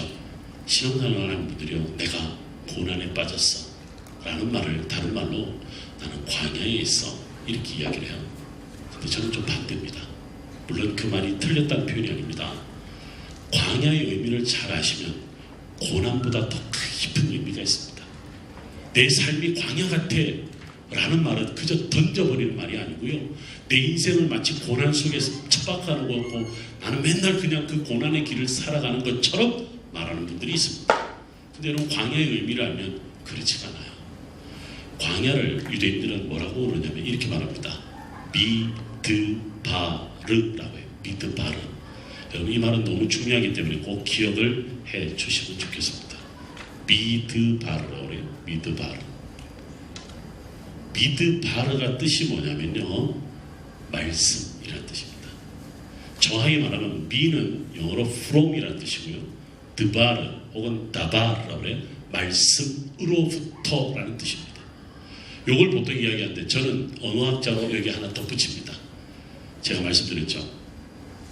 성경의 명사는 동사로부터 이해된다 라고 말씀드렸습니다. 이 사실은요, 미드바르는 현재, 미안합니다, 문법적인 용어를 말해서 현재 분사로 현재적 의미를 나타내는데 지금 말하고 있다라는 뜻입니다. 광야는요, 고난의 땅이 아니라 하나님의 말씀을 듣는 땅이고요, 하나님과 동행하는 땅입니다. 그래서 왜 유대인들은 이런 이야기를 할까요? 무슨 이야기를 하냐면 부엘셰바, 아까 제가 여러분들 좀 보여줬던 부엘셰바가 있냐면 여러분 이런 말 들어보셨죠? 여호수아와 사사기 이런 말을 합니다. 꼭 거기서만 이야기해요. 이스라엘 땅의 경계를 이야기할 때 단에서부터 부엘셰바까지, 부엘셰바에서 단까지 이렇게 이야기를 하죠. 여러분 아까 우리 지리적인 그 구분을 할 때는 부엘셰바까지만 보여준 겁니다. 부엘셰바까지만 보여주는데요, 부엘셰바가 놀랍게도 나중에 여러분들 저와 함께 할 거예요. 부엘셰바에 딱 서면 북쪽을 바라보면 아주 비옥한 땅이에요. 근데 남쪽을 바라보면 광야예요. 그래서 부엘셰바를 우리가 영적인 제로 라인이다 이런 이야기를 하는데 유대인들은 탈무드 교육할 때 이런 이야기를 합니다. 부엘셰바에서 봐. 그런데 네 인생에서 부자가 되고 싶으니 북쪽으로 가라. 네 인생에서 지혜를 얻고자 하니 남쪽으로 가라. 이렇게 가르칩니다. 그 남쪽이 뭐예요? 광야가 있거든. 즉 광야는 뭐냐면 지혜를 얻는 장소고 북쪽은 우리로 하여금 부자 되게 하는 것이다. 근데 유대인들이 원하는, 랍비가 원하는, 탈무드에서 가르치는 원하는 게 뭐냐면 광야를 선택하는 거예요. 근데 가만히 보니까 우리 오늘 우리 전체 주제의 신명기 8장 1절부터 10절까지라고 그랬죠. 나중에 여러분들 8장 2절을 읽어보세요. 굉장히 중요한 말을 꼭 한마디 넣었습니다. 광야의 일을 기억하라 이렇게 나옵니다. 광야의 길을 기억하라. 지금 여러분들 유대인들이 24개 절기를 지금도 지키고 있습니다. 가장 핵심적인 절기인 6월절, 7절, 초막절은 반드시 지켜야 불임절을 비롯해서 성경에 나오는 절기는 다 지킵니다. 성경에 나오는 절기를 다 지키는데 절기 때마다 기도할 때 빼놓지 않고 기도하는 게 뭔지 아세요? 광야의 일을 기억하라 이렇게 이야기합니다.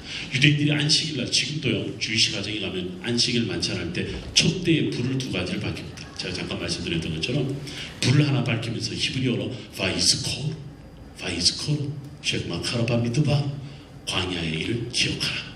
그 다음에 또 하나 바이시모르 아도나이 이렇게 이야기합니다. 여호와의 말씀을 기억하라.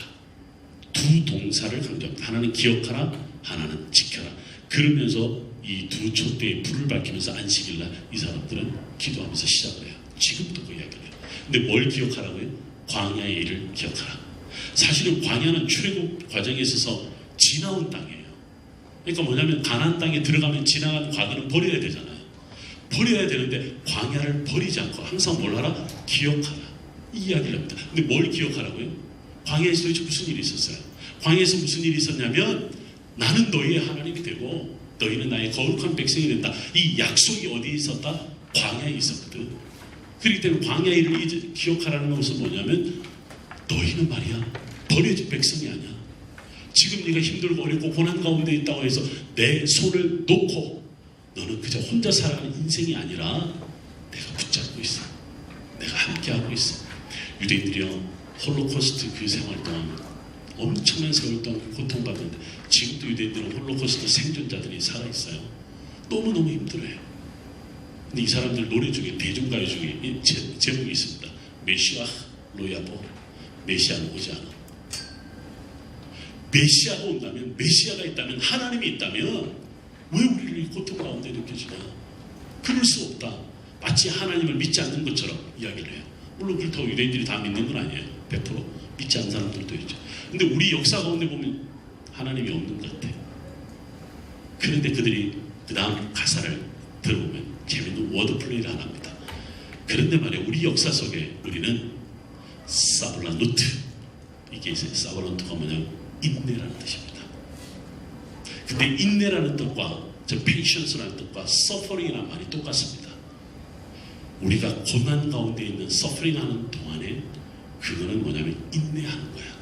근데 무엇으로 인내하냐면 하나님의 말씀으로 인내하는 거야. 이스라엘 역사가 성공한 역사예요? 실패한 역사예요? 실패한 역사입니다. 왜 실패해요? 그들이 죄로 말미암아 나를 잃어버렸으니까. 근데 항상 보면 다시 하나님이 그들을 그 땅으로 돌려보내게 해요. 그 땅으로 돌려보내게 합니다. 여러분 지금 예루살렘에 가면 히브리 대학, 뭐 제가 공부한 대학이라고 말씀드리는데요. 히브리 대학이 이스라엘 최초의 대학이에요. 나라가 1948년 세워졌는데 히브리 대학은 1925년에 개교를 해요. 그러니까 나라가 세워지기 전에 이미 영국이 위임 통치를 할 때 48년간 영국이 위임 통치를 해서 1차 세계대전 이후에 영국이 위임 통치할 때 히브리 대학교가 만들어졌습니다. 히브리 대학교가 만들어질 때 첫 이사회 이상장이 누구냐면 알버트 아인슈타인입니다. 아인슈타인이요. 1924년도에 영국을 거쳐서 배를 타고 요방구로 들어와요. 요방구로 와서 예루살렘을 방문합니다. 방문해서 하는 말이 뭐냐면 드디어 우리가 여기에 섰습니다. 지금도 아인슈타인이 그 박물관에 가보면요. 이 사람이 시온주의자였습니다. 시온의 땅으로 돌아가 있는 자이오니스트였는데 많은 글을 남겼습니다. 1917년에 이미 상대성 이론이 나왔습니다만 히브리 대학교가 처음 만들어질 때 그때 1923년도에 그가 거기서 그 마운틴 오브 스코프스라고 그래요. 전망사. 우리 어저께 잠깐 보여드렸어요. 히브리 대학교가 저겁니다. 안 보여드렸구나. 제가 자꾸 시드니 얘기하는 것 같은데 나중에 보여드릴 거예요. 거기에 전망. 아니 이스라엘 가면 제가 제일 먼저 데려가는 데가 거기입니다. 전망산. 예루살렘 성 전체가 다 보이는 전망산이 있습니다. 거기에서 제가 아인슈타인 이야기를 해요. 아인슈타인이 거기서 상대성 이론을 얘기했다. 그때 그 양반이 하는 이야기가 뭐냐면 세상은 우리를 가리켜 실패한 역사의 주인공이 말한다 라고 말한다. 그러나 우리는 실패할지라도 꿈을 잃어버린 적이 없다. 그 꿈은 시온으로 돌아가는 꿈이다. 이게 아인슈타인의 강의 내용이 있습니다. 그렇기 때문에 이 사람들은요 광야 일을 기억하라는 것은 뭐냐면요, 우리가 실패하고 또 무너지고 또 쓰러져도 우리는 끝이 아니다. 반드시 하나님이 우리를 약속의 땅으로 데리고 갈 것이다. 이게 유대인들이 강조하는 부분이다라고 하는 거죠. 자, 미드바르가 바로 광야다, 이런 이야기를 해보는데, 광야가 무슨 뜻이라고요? 말씀. 근데 그걸 동사로 말하면 지금 말씀하고 계신다라는 뜻을 갖고 있습니다.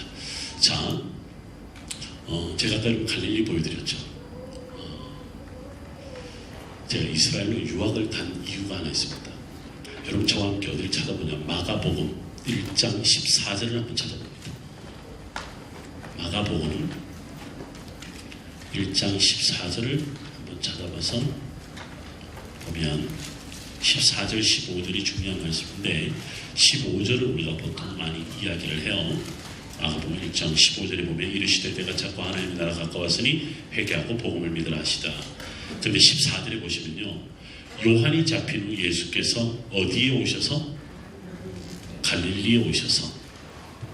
자, 여러분 저를 한번 보시겠어요? 저는요 이 말이 이해가 안 됐습니다. 왠지 아세요? 회개하라 천국이 가까웠다, 이 선포는 예루살렘에서 해야 돼요. 그렇지 않아요?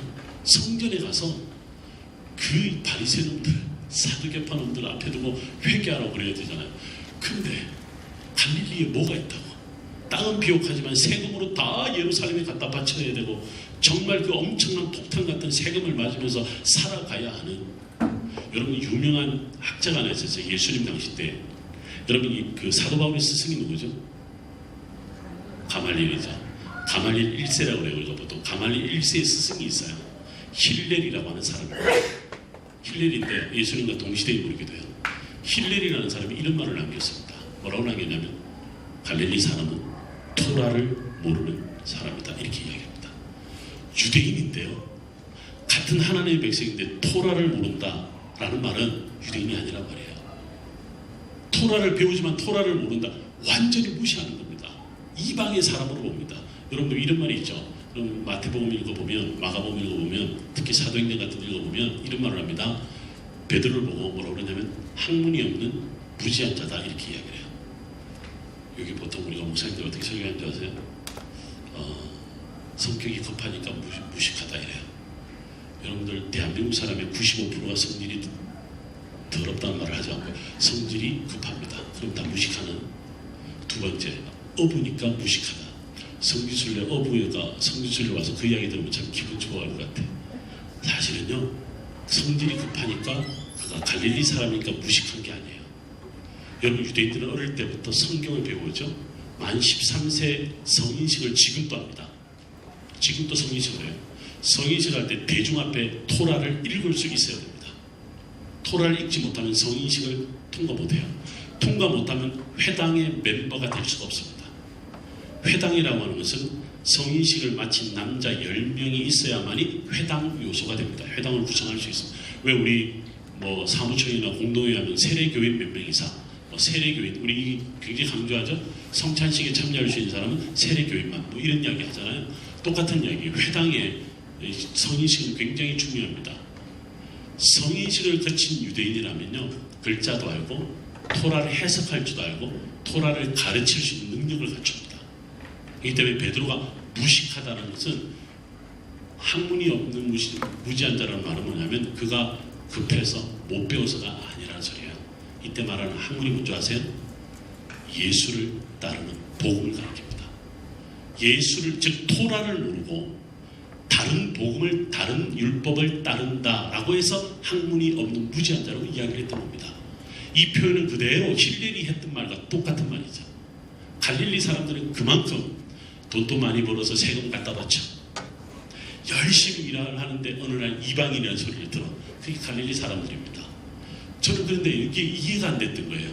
예수님은 왜 예루살렘에 있는 그 권력을 가진 기득권 세력인, 권력으로 약한 자를 누르는 그 사람들이 가서 회개하라 이래야 되는데 눌리고 약하고 아프고 지치고, 왜 그 갈릴리 사람들에게 가서 회개하라 천국이 가까웠느냐, 왜 그랬을까? 궁금하지 않으셨어요? 저는 이게 궁금해서 이스라엘 갔던 거예요. 그래서 이스라엘 도착하자마자 예루살렘에 짐 풀고 제일 먼저 갔던 곳이 어디냐면 갈릴리였습니다. 아까 여러분 보셨던 막달라에서부터 저는 걸었어요. 베세다 들까지 하루 종일 걸었어요. 그러니까 20km가 돼요. 20km를 걷는데 계속 질문했습니다. 예수님, 제가 수많은 신학 이야기, 수많은 성경 이야기를 들었는데 왜 갈릴리에 오셨을까요? 여러분요, 제가 깜짝 놀란 것을 하나 발견했습니다. 여러분 아세요? 예수님께서 마태복음을 쭉 읽어보면 제가 몇 절을 기억이 잘 안 나는데 빈들에 앉으시사 한적하는 곳에서 기도하시다가 이런 이야기 들어보셨죠? 제가 그것을 히브리어와 헬라어를 배우고 나서 충격을 받았습니다. 그 질문에 대한 답을 거기서 저는 얻었어요. 빈들 한적한 곳은요, 헬라어로 에레모스라고 해요. 에레모스를 히브리어로 뭐라고 그러냐면 미드바르라고 그래요. 여러분 감이 안 잡히세요? 갈릴리 곧 갈 거예요. 갈릴리라면 광야가 없습니다. 정말 비옥한 땅. 제가 그러잖아요. 갈릴리 가면 지금도 마음이 설레요. 너무 좋은 땅이에요. 정말 부자가 살만한 땅이에요. 펜션 짓고 아주 살만한 땅입니다. 그런데 성경 저자는 거기를 뭐라고 했냐면 미드바르라고 한 거예요. 근데 성경 번역자가 에레모스 즉 미드바르를 딱 보는데 갈릴리에 광야가 없잖아요. 광야가 없으니까 뭐라고 번역을 해요? 빈들이라고 번역하지. 한적한 곳이라고 번역할 수밖에 없는 거예요. 그러면 예수님에게 갈릴리는 뭐하는 곳이에요? 광야인 것이. 광야인 것이. 광야는 뭐가 있는 곳이다? 하나님의 말씀이 있는 곳이다. 아니 하나님의 말씀을 들어야 할 자들이 있는 곳이 갈릴리였던 거라. 그래서 여러분들 마태복음 5장, 6장, 7장을 우리가 뭐라고 그러냐면 산상설교라고 그래요. 예수님의 황금률이라고 하는 말씀이 거기 다 들어가 있어요. 근데 여러분들 마태복음 5장 딱 시작할 때 2절에 보면 심령이 가난한 자는 복이 있다 이래요. 팔복산, 지금도 팔복산이 남아있는데 팔복산에 들어가면 이 찬양을 같이 합니다. 근데 여러분 이것을 직역을 헬라로 직역하면 우리말 번역은 좀 다릅니다. 복되도다. 누가? 너희가. 너희는 누군 줄 아니? 심령이 가난한 자요. 여러분들 마태복음 5장 3절에 뭐라고 그러죠? 4절 읽어보면 복되도다. 누가? 너희가. 너희는 뭐하니까? 애통하니까. 애통하니까. 여러분 지금 제가 들려드리는 말씀이 누구를 이야기해요? 광야에서 하나님을 찾는 자들을 그렇게 이야기하는 거예요. 하나님 앞에 끊임없이 찾는 자를 뭐라고 이야기하냐면 심령이 가난한 자. 심령과 가난이란 단어는요 구약적인 용어가 아니에요. 심령과 가난은 구약 성경 어디를 찾아도 같이 나오는 단어가 아니에요. 예수님의 독특한 단어입니다. 갈릴리 사람들을, 아니 하나님을 찾고자 하는 사람들, 광야에서 몸부림치면서 하나님 말씀을 듣고자 하는 그 사람들을 가리키는 표현이 뭐냐면 심령이 가난한 자거라. 제가 지난주 우리 교회에서 설교 제목이 애통하는 자는 복이 있다. 제가 우리 교인들한테 뭐라고 그러는지 아세요? 말이 돼요? 애통한 자는 다른 말로 비통한 자야. 비통한 자가 왜 복이 있어요? 여러분 이 말이 안 되죠. 밸런스가 맞지 않습니다. 어떻게 심령이 가난한 자가 복이 있을 수 있어요? 맞지 않습니다. 하나님의 나라는 세상의 이론으로 세상의 논리로 어떤 것도 이해할 수가 없다는 겁니다. 그래서 저는요 기도하는 분들을 보면요 저도 늘 기도하는 삶을 살려고 애를 쓰는데 여러분 이거 아세요? 남들 보면 미쳤다 그래요. 기도하는 사람은 기도할 때 울어. 울다가 웃어. 웃다가 또 울어. 이게 여러분들 우리 기도하는 사람들의 삶 아니겠어요? 남들 보면 미쳤다 그래요. 여러분들 우리가 10편 1편부터 150편을 학자들이 이렇게 얘기합니다. 찬양시, 감사시, 단식시 이렇게 이야기를 해요. 그래서 우리는 어떻게 보면 울다가 기도하고 웃다가 기도하는데 보니까 심령이 가난한 자라. 뭐예요 또? 애통하는 자. 예수님이요 갈릴리로 가셨던 이유는 뭐냐면 하나님과 씨름하는 자가 거기 있었던 거라.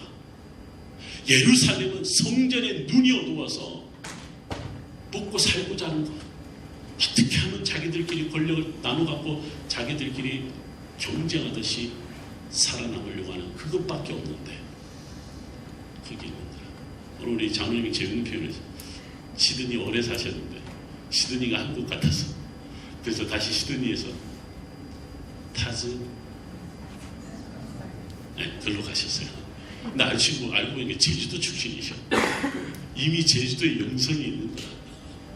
여러분, 제주도의 영성은 여러분들 우리가 보통 오늘의 사회학자는 사상 항쟁이 있었다, 그 이야기를 하거든요. 근데 무슨 말을 하냐면, 제가 시드니 갔다 여기 왔잖아요. 시드니 정말 복잡하거든요. 정말 복잡한데, 여기 오신 분은 때문에 시드니 거쳐서 오셨는지 모르겠는데, 시드니가 예루살렘 같고 여기가 갈릴리 같아.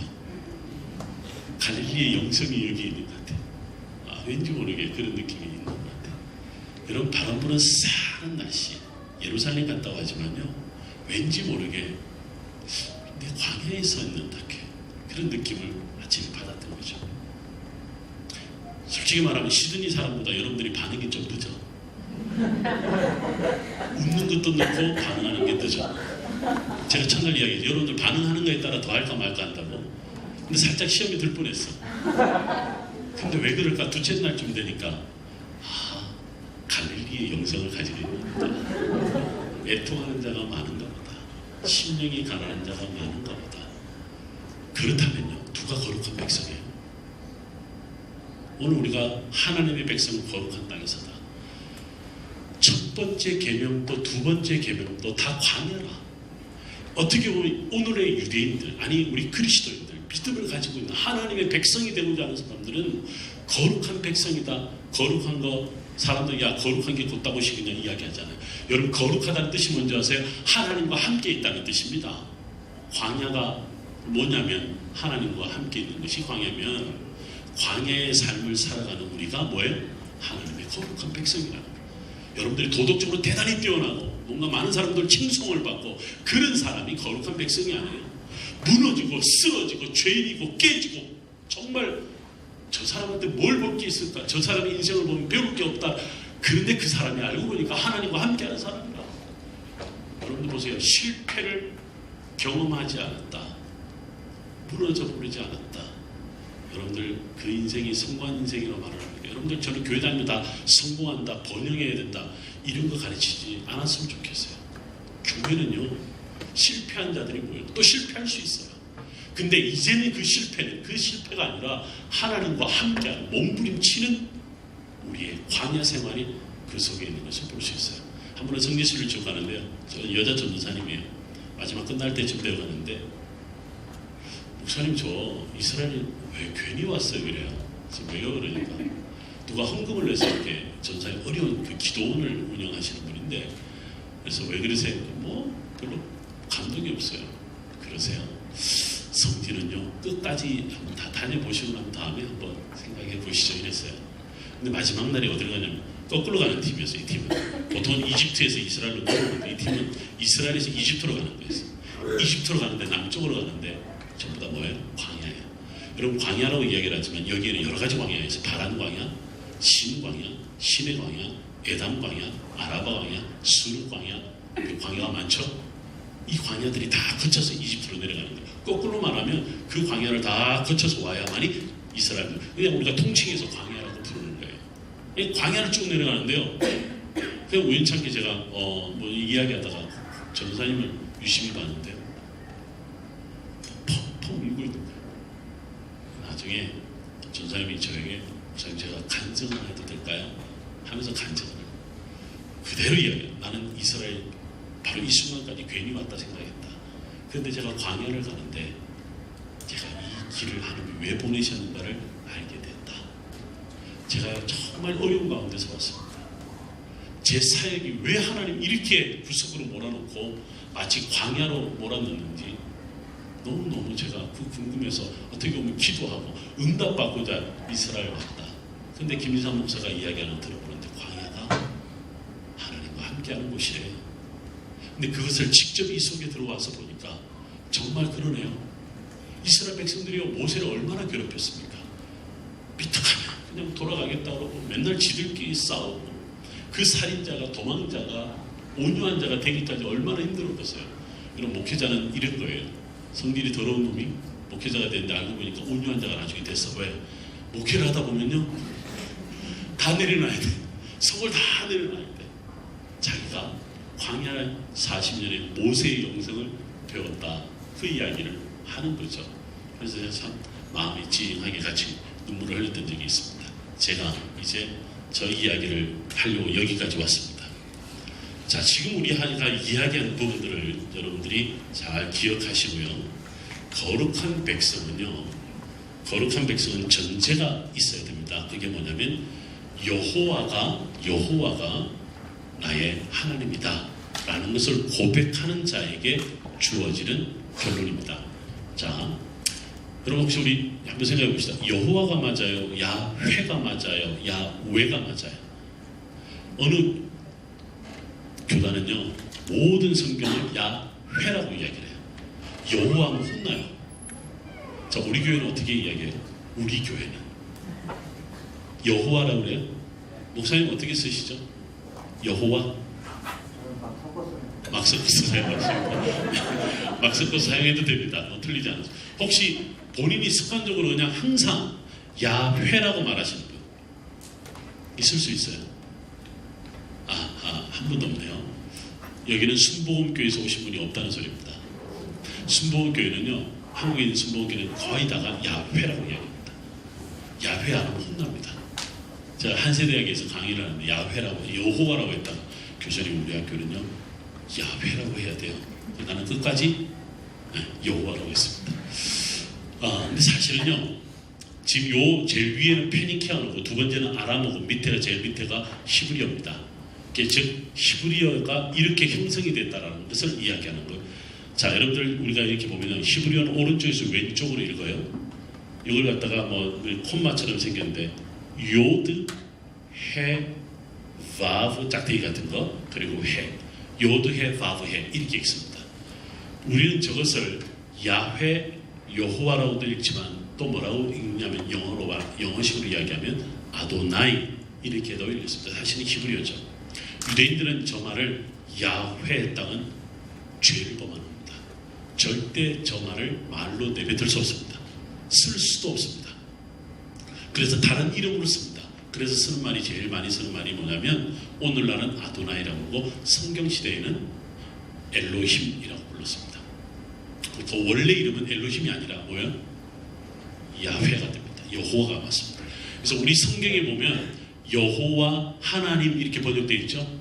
보통 이때 말하는 하나님은 전부 다 원문은 엘로힘입니다.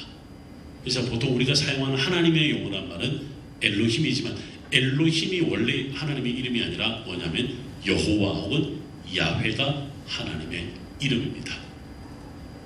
유대인들은요 기도하는데 보면 갑자기 앉아서 기도하다가 갑자기 벌떡 일어나요. 그리고 또 앉아요. 그리고 또 벌떡 일어나요. 근데 그 이름이 자주 나오면 벌떡 앉아 일어서 또 앉아 이렇게. 그래서 아예 어떤 친구는 서서 그냥 읽어요. 그게 뭐냐면 하나님의 이름만 나오면 그 거룩한 이름을 내가 어떻게 앉아서 읽냐고 서서 읽는 거예요. 그래서 어떤 친구는 그거를 이거 글자를 못 쓰니까 정을 하나, 둘, 셋, 네 개 딱 찍어 놓습니다. 그렇게 딱 찍어 넣어서 그만큼 거룩한 이름이니까 어떤 사람은 엘로힘도 거룩하다고 해서 엘로킴 이렇게 있습니다. 그만큼 유대인들은 하나님 이름을 그렇게 거룩한 이름이라고 그렇게 하죠. 자, 제가 또 우리 여기서 여러분들이 또 원칙 하나 적용해서 풀어야 됩니다. 히브리어는 하나님의 성경은 명사가 아니라 뭐다? 동사다. 여호와를 동사를 풀어야 됩니다. 여호와가 동사가 뭘까요? 여호와하다. 여호와의 동사가 뭘까요? 들어보신 분이 있는지 모르겠지만 이걸 우리가 그냥 제가 이렇게 이해합니다. 처음에 우리말로 적을게요. 하야. 두 번째는 호베. 세 번째는 이흐예.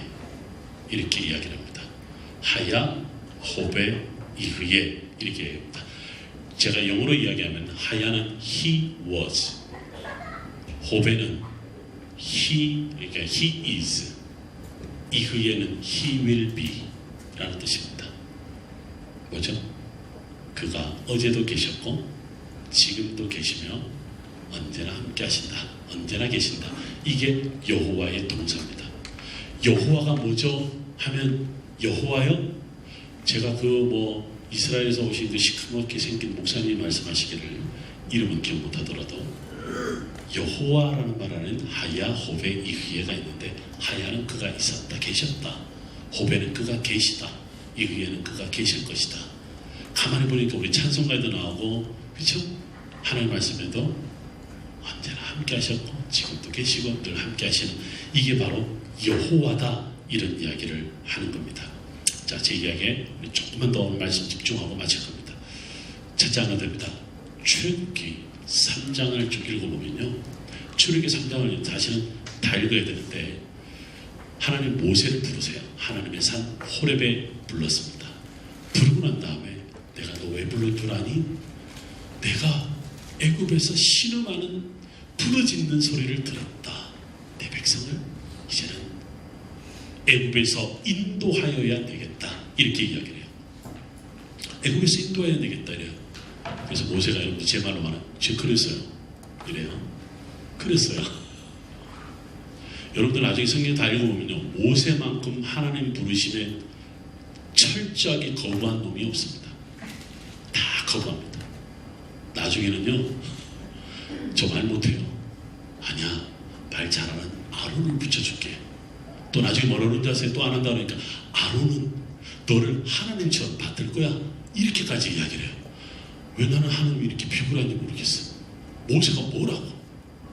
근데 가만히 묵상해 보니까 모세만큼 적격자가 없어. 왜 그렇죠? 히브리인이잖아요. 설득을 해야지. 근데 왕에게 파라오에 가서 말을 해야 되는데 접근할 수 있는 사람은 이 양반밖에 없는 거예요. 왕가의 사람이니까. 그래서 하나님 모세밖에 없었나 보다. 그래서 모세를 어쩌시 저런 어디 갖다 팽개치고 싶은데 내가 부르시면 저렇게 바보처럼 이렇게 거부할 수 있어? 이렇게 이야기해요. 근데 제일 웃긴 질문과 답이 뭔지 아세요?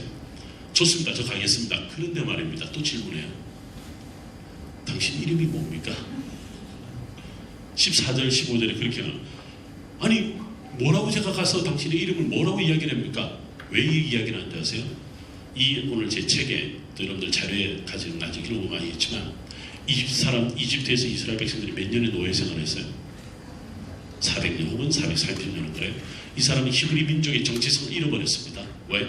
노예니까. 제가 히브리는 노예가 아니라고 그랬죠. 노예가 되어버렸어요. 그러면 노예라고 하는 것은 뭐냐면 히브리 정체성을 잃어버렸다. 히브리 정체성을 잃어버렸다는 뭐예요? 하나님의 백성이라는 걸 잃어버렸다는 거예요. 노예는. 그럼 누구를 따랐냐면 이집트의 신을 따랐어요. 이집트의 신은 여러분 이런 이름 들어보셨어요? 호루스. 호루스의 부모가 이시스, 오시리스. 이 사람들이 섬겼던 신 이름이 라라고 하는 태양신이에요. 그는 아멘호텝 이런 이야기할 때 저는 아멘이라는 신을 믿었어요. 그 태양신을 믿고 400년, 430년 동안 살아온 거예요. 그러니까 이 사람들이 히브리인의 정체성을 잃어버린 거죠.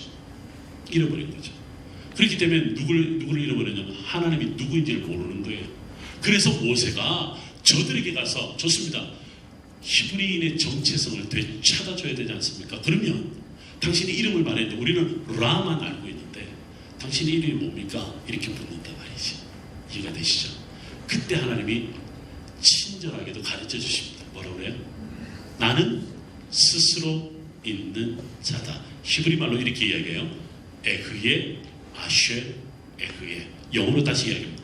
I am that I am. 이렇게 이야기를 해요. 이 시드니하고 헷갈려서 말씀드렸는데 혹시 다시 들어주십시오. 제가 요즘 부흥회를 자주 다녀요. 저 같은 사람도 이렇게 부흥회 안 해요. 진짜 부흥회를 해요. 부흥회를 하는데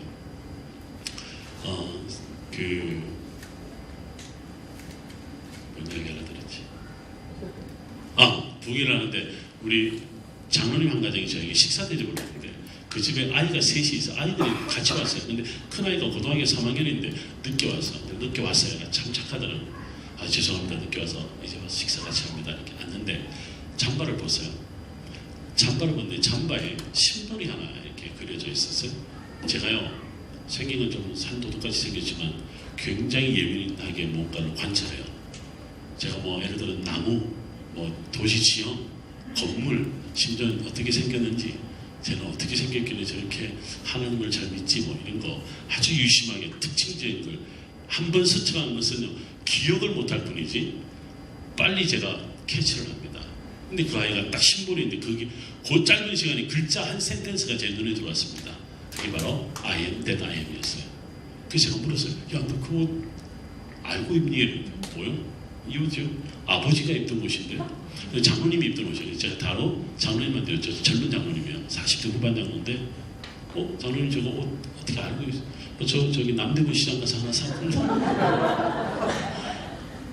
그럼 저게 뭔지 처음 보는데요? 이러는 거죠. 그래서 제가 그때 그 이야기를 했죠. I am that I am. 나는 나야 이렇게 이야기할 수 있고, 나는 그러므로 나는 나야 뭐 이렇게도 이야기할 수 있고, 자기 자아성을 찾아야 된다 뭐 이렇게 해석할 수도 있는데, 그게 히브리 말로 에흐의 아슈의 에흐예요. 나는 스스로 있는 자다. 여호와의 이름이에요. 그 말이. 여러분 나중에 이렇게 한번 심볼 옷 만들 일이 있으면 I am that I am 한번 해보십시오. 그게 하나님의 이름을 나타내는데, I am that I am에서 나온 말이 뭐냐면 하야 호베 이흐예요. 이 말이 만들어진 게 뭐냐면 여호와예요. 그러니까 여호와라는 말은 뭐냐면 나는 스스로 있는 자다. 15절에 보면 또다시 말하고 하나님이 더 강조합니다. 스스로 있는 자가 너를 보냈다. 그렇게 이야기를 하는 거예요. 드디어 모세가 가기 쉽지 않았을 겁니다. 도망와서 잘 사는데, 결혼해서 미디안 여자 만나서 자식 낳고 잘 사는데, 그 한번 만나는 바람에 어떻게 다시 가야 되나? 얼마나 가기 싫었을까?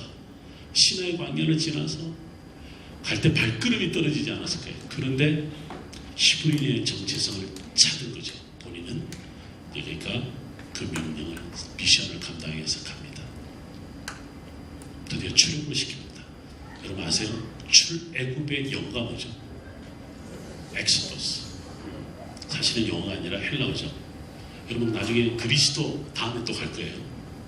그리스를 가면 고속도로 가다가 나가는 길 헬라어로 엑소도스라고 적어놨어요. 난 너무 재밌었어요. 그리스 처음 갔을 때요, 고속도로 갔는데 처음 저도 이제 헬라어를 좀 해요. 히브리어만큼 못하지만 문어는 다 읽어내는데 헬라어 보니까 너무 반가운 거죠. 근데 너무 재밌는 거예요. 엑소도스 이렇게 되는 거예요. 원래 히브리어 원문의 출애굽은 엑소도스가 아닙니다. 무슨 말이냐면 오늘날 우리 성경 제목은요, 여러분 이런 이야기 들어보셨어요? 예수님 당시 읽었던 성경은 헬라어 성경이다, 구약 성경 이런 거 들어보셨어요? 성경 이렇게 거기에는 없나요? 70인경 이런 거 들어보셨어요? 70인경이 제목이에요. 원래 히브리어가 아니라. 그러면 출애굽은요, 히브리 말로 한번 따라 하실래요? 쉐모트. 쉐모트가 뜻이 뭐냐면 영어로 네임즈예요. 이름들이라는 뜻이에요. 이름들. 여러분 그래서 출애굽기 1장 1절에 보면요, 족보를 이야기하는데, 예를 들면 지겨가는 다음은 이스라엘 자손들의 이름들이라 이렇게 하고 족보가 나옵니다. 12개 지파가 나와요. 12개 지파가 야곱의 12개 지파 이름이 12아들 이름이에요. 뭔지 아세요? 내가 잃어버린 내 백성의 이름들을 되찾는다 라는 뜻이 출애굽의 뜻이에요. 애굽에서 인도하여 낸다는 뜻은 뭐냐면, 직역하면 내 백성의 이름을 되찾는다 이런 뜻이에요. 제가 아까 홀로코스트 뮤지엄 얘기했죠. 홀로코스트 뮤지엄은 유대인들은 홀로코스트 뮤지엄 이렇게 말하지 않습니다. 야드 바셴 이래요. 손과 이름이라는 뜻이에요. 그 이름이 어디서 나오냐면 이사야서 56장 5절에 나오는 야드 바셴. 내 백성의 그 이름을 들은 내 성 안에 둘 것이다 이렇게 나옵니다. 600만의 이름을 내 성 안에 둘 것이다. 그게 이름이라는 표현을 사용을 하고 있는 거죠. 그래서 이름들이라고 하는 것은 이스라엘 백성들에게 내 이름을 알려주고 나는 내 백성들의 이름을 되찾는다 라는 거죠. 얼마나 놀라운 일입니까? 그래서 우리가 성경에 나오는 이름들, 지명들, 이것은 다 하나하나 의미가 있어요. 다 하나하나 의미가 있어요. 여러분 제가 이 거룩한 땅에서 마지막으로 한번 알려드리고 싶은 지명 중에 하나는 뭐냐면 신의 산, 신의와 신의 광야, 신의 산, 이게 전부 다 같은 뜻입니다. 신의 산의 뜻이 뭐냐면 메소포타미아 문헌을 연구하는 사람들 달신이라고 말하지만, 제가 그래요. 유대인들 그 말 누구도 믿지 않는다, 안 받아들인다, 설사 맞다 하더라도 떨기나무 이름이 히브리 말로 스네라고 해요. 스네에서 온 말이 신의, 스네에서 온 말이 신이에요. 바꿔 바꿔 말하면 그 떨기나무 앞에서 모세가 부름을 받았잖아요. 그 이름이 성경의 지명이 되는 거죠. 그 지명이 되는 거죠.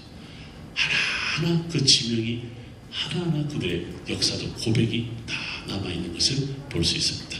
저에게 한 5분 10분 정도가 시간이 남았는데 저와 마지막으로 성경 어디를 찾아가면 민수기서 33장을 찾아봅니다. 민수기 33장을 우리가 보고 난 다음에 제가 질문을 좀 받을 겁니다. 민수기 33장 17절 16절을 보시면 자, 딱 보는 순간 머리 아픕니다. 왜? 발음하기도 어려운 지명들이 쭉 나와 있습니다. 이거 한번 여러분들 성경 통독할 때 다 읽어보셨습니까? 에이, 건너뛰는 거죠. 가본 적도 없고 발음하기도 어렵고 이거 뭐 읽는다고 의미가 있겠어? 그냥 이스라엘 사람들이 출애굽한 거지 뭐. 제가요 요 33장 16절부터 마지막 37절까지요 이걸 갖고 페이퍼를 하나 썼습니다. 논문 형식은 아닌데 페이퍼를 써서 이 지명은 하나하나 풀었습니다. 풀었는데 의미가 다 있다는 건데요. 이런 일이 있어서 우리 남자분들은 중동전쟁 5차 전쟁을 하실 거예요. 6.1 전쟁이라는 걸 들어보셨을 거예요. 제 3차 전쟁이에요. 6.1 전쟁 때 이스라엘 시나이 반도를 점령해요. 시나이 반도를 점령할 때 군인들이 시나이 반도를 다 점령해서 10년 동안 머물렀어요. 그때 누가 투입되냐면 고고학자들이 같이 투입됩니다. 왜냐하면 이 출애굽 경로를 찾고 싶어서 아까 여러분 보셨던 그 출애굽 경로를 다 찾고 싶어서 찾는데 못 찾아요. 못 찾아요. 그래서 돌아오고 난 다음에 뭐라고 그러는지 아세요? 출애굽 경로는 없었다. 성경에 나오는 지명은 후대에 기록된 상상의 책이다. 누가? 유대인들이. 그러니까 이스라엘 학자들 중에 진보주의 학자들이 들어가서 왜? 흔적을 못 찾으니까. 근데 저희 같은 성경 본문학자들은 막 웃어요. 니들이 출애굽을 알아? 마치 뭐 신구가 뭐 하는 것처럼 알아? 이래요. 이걸 어떻게 고고학으로 다 찾아내? 그래서 저희가요 이 지명은 광야에 남아있는 도시가 어디냐?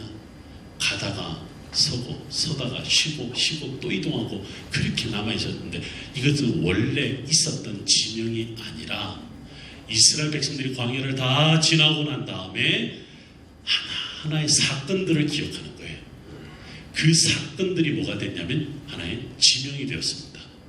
자, 그런 전제하에 여러분들 16절을 보면요 17절을 보면 기브롯 핫다와를 떠나 핫세롯에 진치고 이렇게 나옵니다. 여러분들 잘 들어보세요. 기브롯 핫다와가 뜻이 뭐냐면 기브롯이란 말은 무덤이란 뜻이에요. 핫다와는 탐욕이란 뜻입니다. 탐욕의 무덤이란 뜻입니다. 제가 어떻게 풀었냐면 출애굽을 한 지 몇 개월 아니 몇십 년이 지난다들 가져온 거 다 떨어졌을 것이다. 돌아갈 수도 없다. 자, 그러면 그들에게 믿음이 없었다면 악의 다툼이 됐을 것이다. 남들 것 빼앗고 남의 것을 훔치고 남을 상해하고 엄청난 일이 발생을 했다. 그래서 이 백성들이요 모세가 감당할 수 없을 정도로 싸움판이 벌어졌다. 뭐 때문에? 탐욕 때문에. 그래서 붙여진 이름이 탐욕의 무덤이라는 거다. 근데 더 재밌는 건 뭐냐면 하세롯이에요. 하세롯이 뜻이 뭐냐면 뜰이라는 뜻이에요. 뜰. 근데 이 뜰은 어디에 나오냐면 여러분이 기억나시죠? 왜 12개 지파가 이렇게 원으로 대응을 우리가 보통 있었다고 그러는데 원을 이루는 중심이 뭐가 있었냐면 언약궤가 있었어요. 그 언약궤를 이루고 있는 이 원형 대형을 진이라고 불러요. 즉 하나님의 진, 하나님의 뜰 이렇게 불렀습니다. 바꿔 말하면 예배하는 곳입니다. 예배하는 곳입니다. 탐욕의 무덤으로 그들이 분열되었을 때 하나님 앞에 예배하면 모든 사람들이 회복된다. 제가요 아까 광야 이야기, 청년 이야기 하나 있잖아요. 온누리교회 출신이 있다면 기분 나빠하지 마세요. 온누리 교신들하고요 광야에서 하룻밤 잔 적이 있어요. 우리는 안 잘 거예요. 염려하지 마세요. 광야에서 가을에 잤습니다. 가을에 자는데 진행하는 전사님이 목사님인데 전사님을 기억하는데 전사님 가을이지만 춥습니다. 주무시지 마십시오. 밤에 굉장히 춥습니다.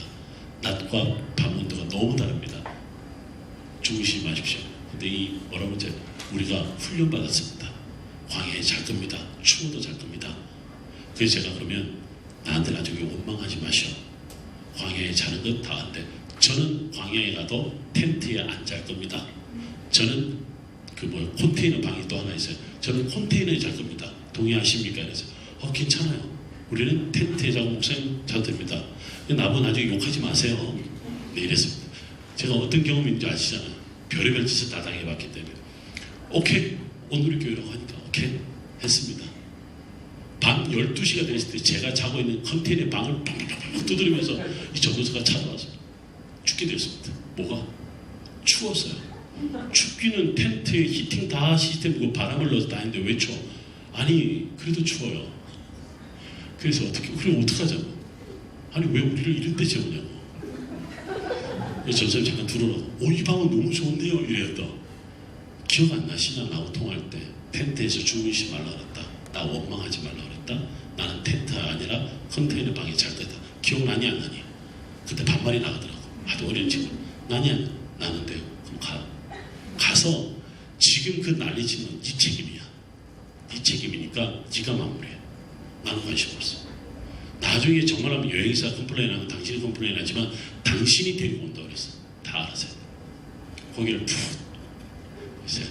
불쌍해하고요. 뭐라 그러냐. 놔둬라. 어쩔 수 없었다. 그분들도 다 동의했으니까 그게 작은 거 아니냐. 히팅 최대한 내가 틀어달라고 할 테니까 그냥 견뎌라.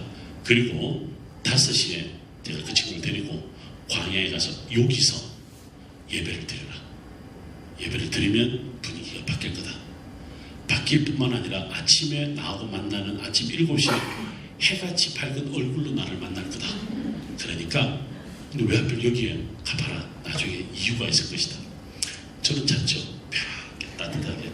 그리고 아침 7시에 밥 먹으러 갔죠. 정말 해맑은 얼굴로 다 난리가 났어요.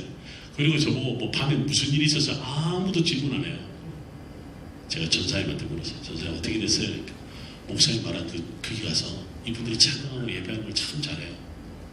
찬양하는 해가 탁 떠오르는구나. 해가 떠오르는데 많은 사람들이 다 울었대요. 다 울었대. 봐라. 사람들은 내가 그동안 살아왔던 거는 다르기 때문에 욕심이 생긴다. 좀 더 따뜻하려고 하고 좀 더 입으려고 하고 좀 더 먹으려고 한다. 그런데 그것이 없으면 어떻게 돼? 불평하지. 당연하지. 사람의 욕구가 채워지지 않는데 누구나 마찬가지 아니겠냐. 그런데 이 사람들이 정말 하나님을 믿는 사람이라면 핫세롯 예배하는 곳에 서면 누구든지 회복할 거다. 여러분 이스라엘 백성들이요 400년 동안 노예로 살았습니다. 그리고 40년이 지나고 난 다음에 어디를 들어가냐면 가나안 땅에 들어갑니다. 이 40년 동안 광야에서 뭘 했을까요? 다시 하나님의 백성이라는 이름을 되찾는 겁니다. 그래서 40년이 걸린 겁니다. 사흘 길을 40년 돌아갔던 겁니다. 3일 만에 들어갔으면 어떻게 됐을까요? 그 이름 못 찾았을 겁니다. 거룩한 백성이 될 수 없었을 겁니다. 제가 그래서 가끔 질문합니다. 여러분 아직도 40년 보내고 있는 건 아닙니까? 어떤 분은 사흘 만에 그냥 가나안 땅에 들어간 분 계신 거 아닙니까? 그래서요 광야에 있는 시간 원망하지 마세요. 하나님을 깊이 알아가는 시간이에요. 그래서 성경 가만히 보니까 엘리야도 광야에 와서 기도했고요. 예수님도 광야에 와서 기도했고요. 광야는 보니까 하나님을 만나는 곳이었어요. 엘리야가 영적 싸움에서 이겼잖아요. 갈멜산에서. 근데 19장에 보면 그 여인 때문에 도망갔더라 이렇게 나오잖아요. 그래서 어떤 사람은 그 본문 이해가 안 되는데 그 이세벨 그 여자가 뭐가 대단하다고 도망까지 호렙산까지 갔느냐. 그게 아니에요. 하나님은 더 큰 영적 싸움을 준비하기 위해서 그를 광야로 내렸던 거예요. 그래서 엘리야를 다시 광야에서 불러서 여러분 19장, 20장, 21장 보세요. 나봇의 포도원 사건이 나타납니다. 엘리야의 언어가 달라져요. 광야 이전과 광야 이후에. 열왕기상 18장에서 갈멜산에서 싸울 때 아합 앞에 요 정도 이야기합니다. 이스라엘을 괴롭게 하는 놈아 요 정도로 욕하는데요. 광야를 경험한 다음에 욕지거리가 달라져요. 니들은 날아가는 새가, 니들은 백주에 죽을 것이며 날아가는 새가 니들이 시체를 뜯어먹을 거야. 엘리야의 언어가 달라졌어요. 왜냐하면 광야를 통해 강력한 영적 힘을 얻고 온 거죠. 여러분들 그게 18장, 19장, 20장 열왕기상을 다시 한번 읽어보십시오. 광야가 도대체 뭐냐는 거지. 일상을 살다가도 광야를 경험하지 않으면 영적으로 공급받을 데가 없어요. 주일날 왜 교회 가냐고요? 여러분 교회 오지 않고 예배 드리지 않고 세상에서 살 수 있을 것 같아요? 못 살아요. 나도 못 사는데 우리도 못 사는데 그래서 우리는 주일날 교회 오는 거예요. 하나님 앞에 고백하는 거예요. 예배하는 장소가 광야인 거예요. 뭔가 생각이 바뀌어지는 거죠. 그때 여러분들이 뭐가 되냐면 거룩한 땅에 서서 거룩한 백성이 되는 줄 믿습니다. 이게 우리가 광야길을 걸어야 할 이유가 여기에 있는 거죠. 시간만 많으면 밤새고 싶은데 제가 갖고 있는 자료가 워낙 많아서 더 하면 광야에서 탈출하고 싶어 할 것 같아서 예배자로 사십시오. 힘들 때 어려울 때 하나님을 부르십시오. 하나님은 여러분 이스라엘 역사가 우리에게 보여주는 많은 가르침과 배움이 여기에 있는 것을 볼 수 있습니다. 혹시 오늘 우리 배우면서 질문하고 싶은 거 있으시면 네.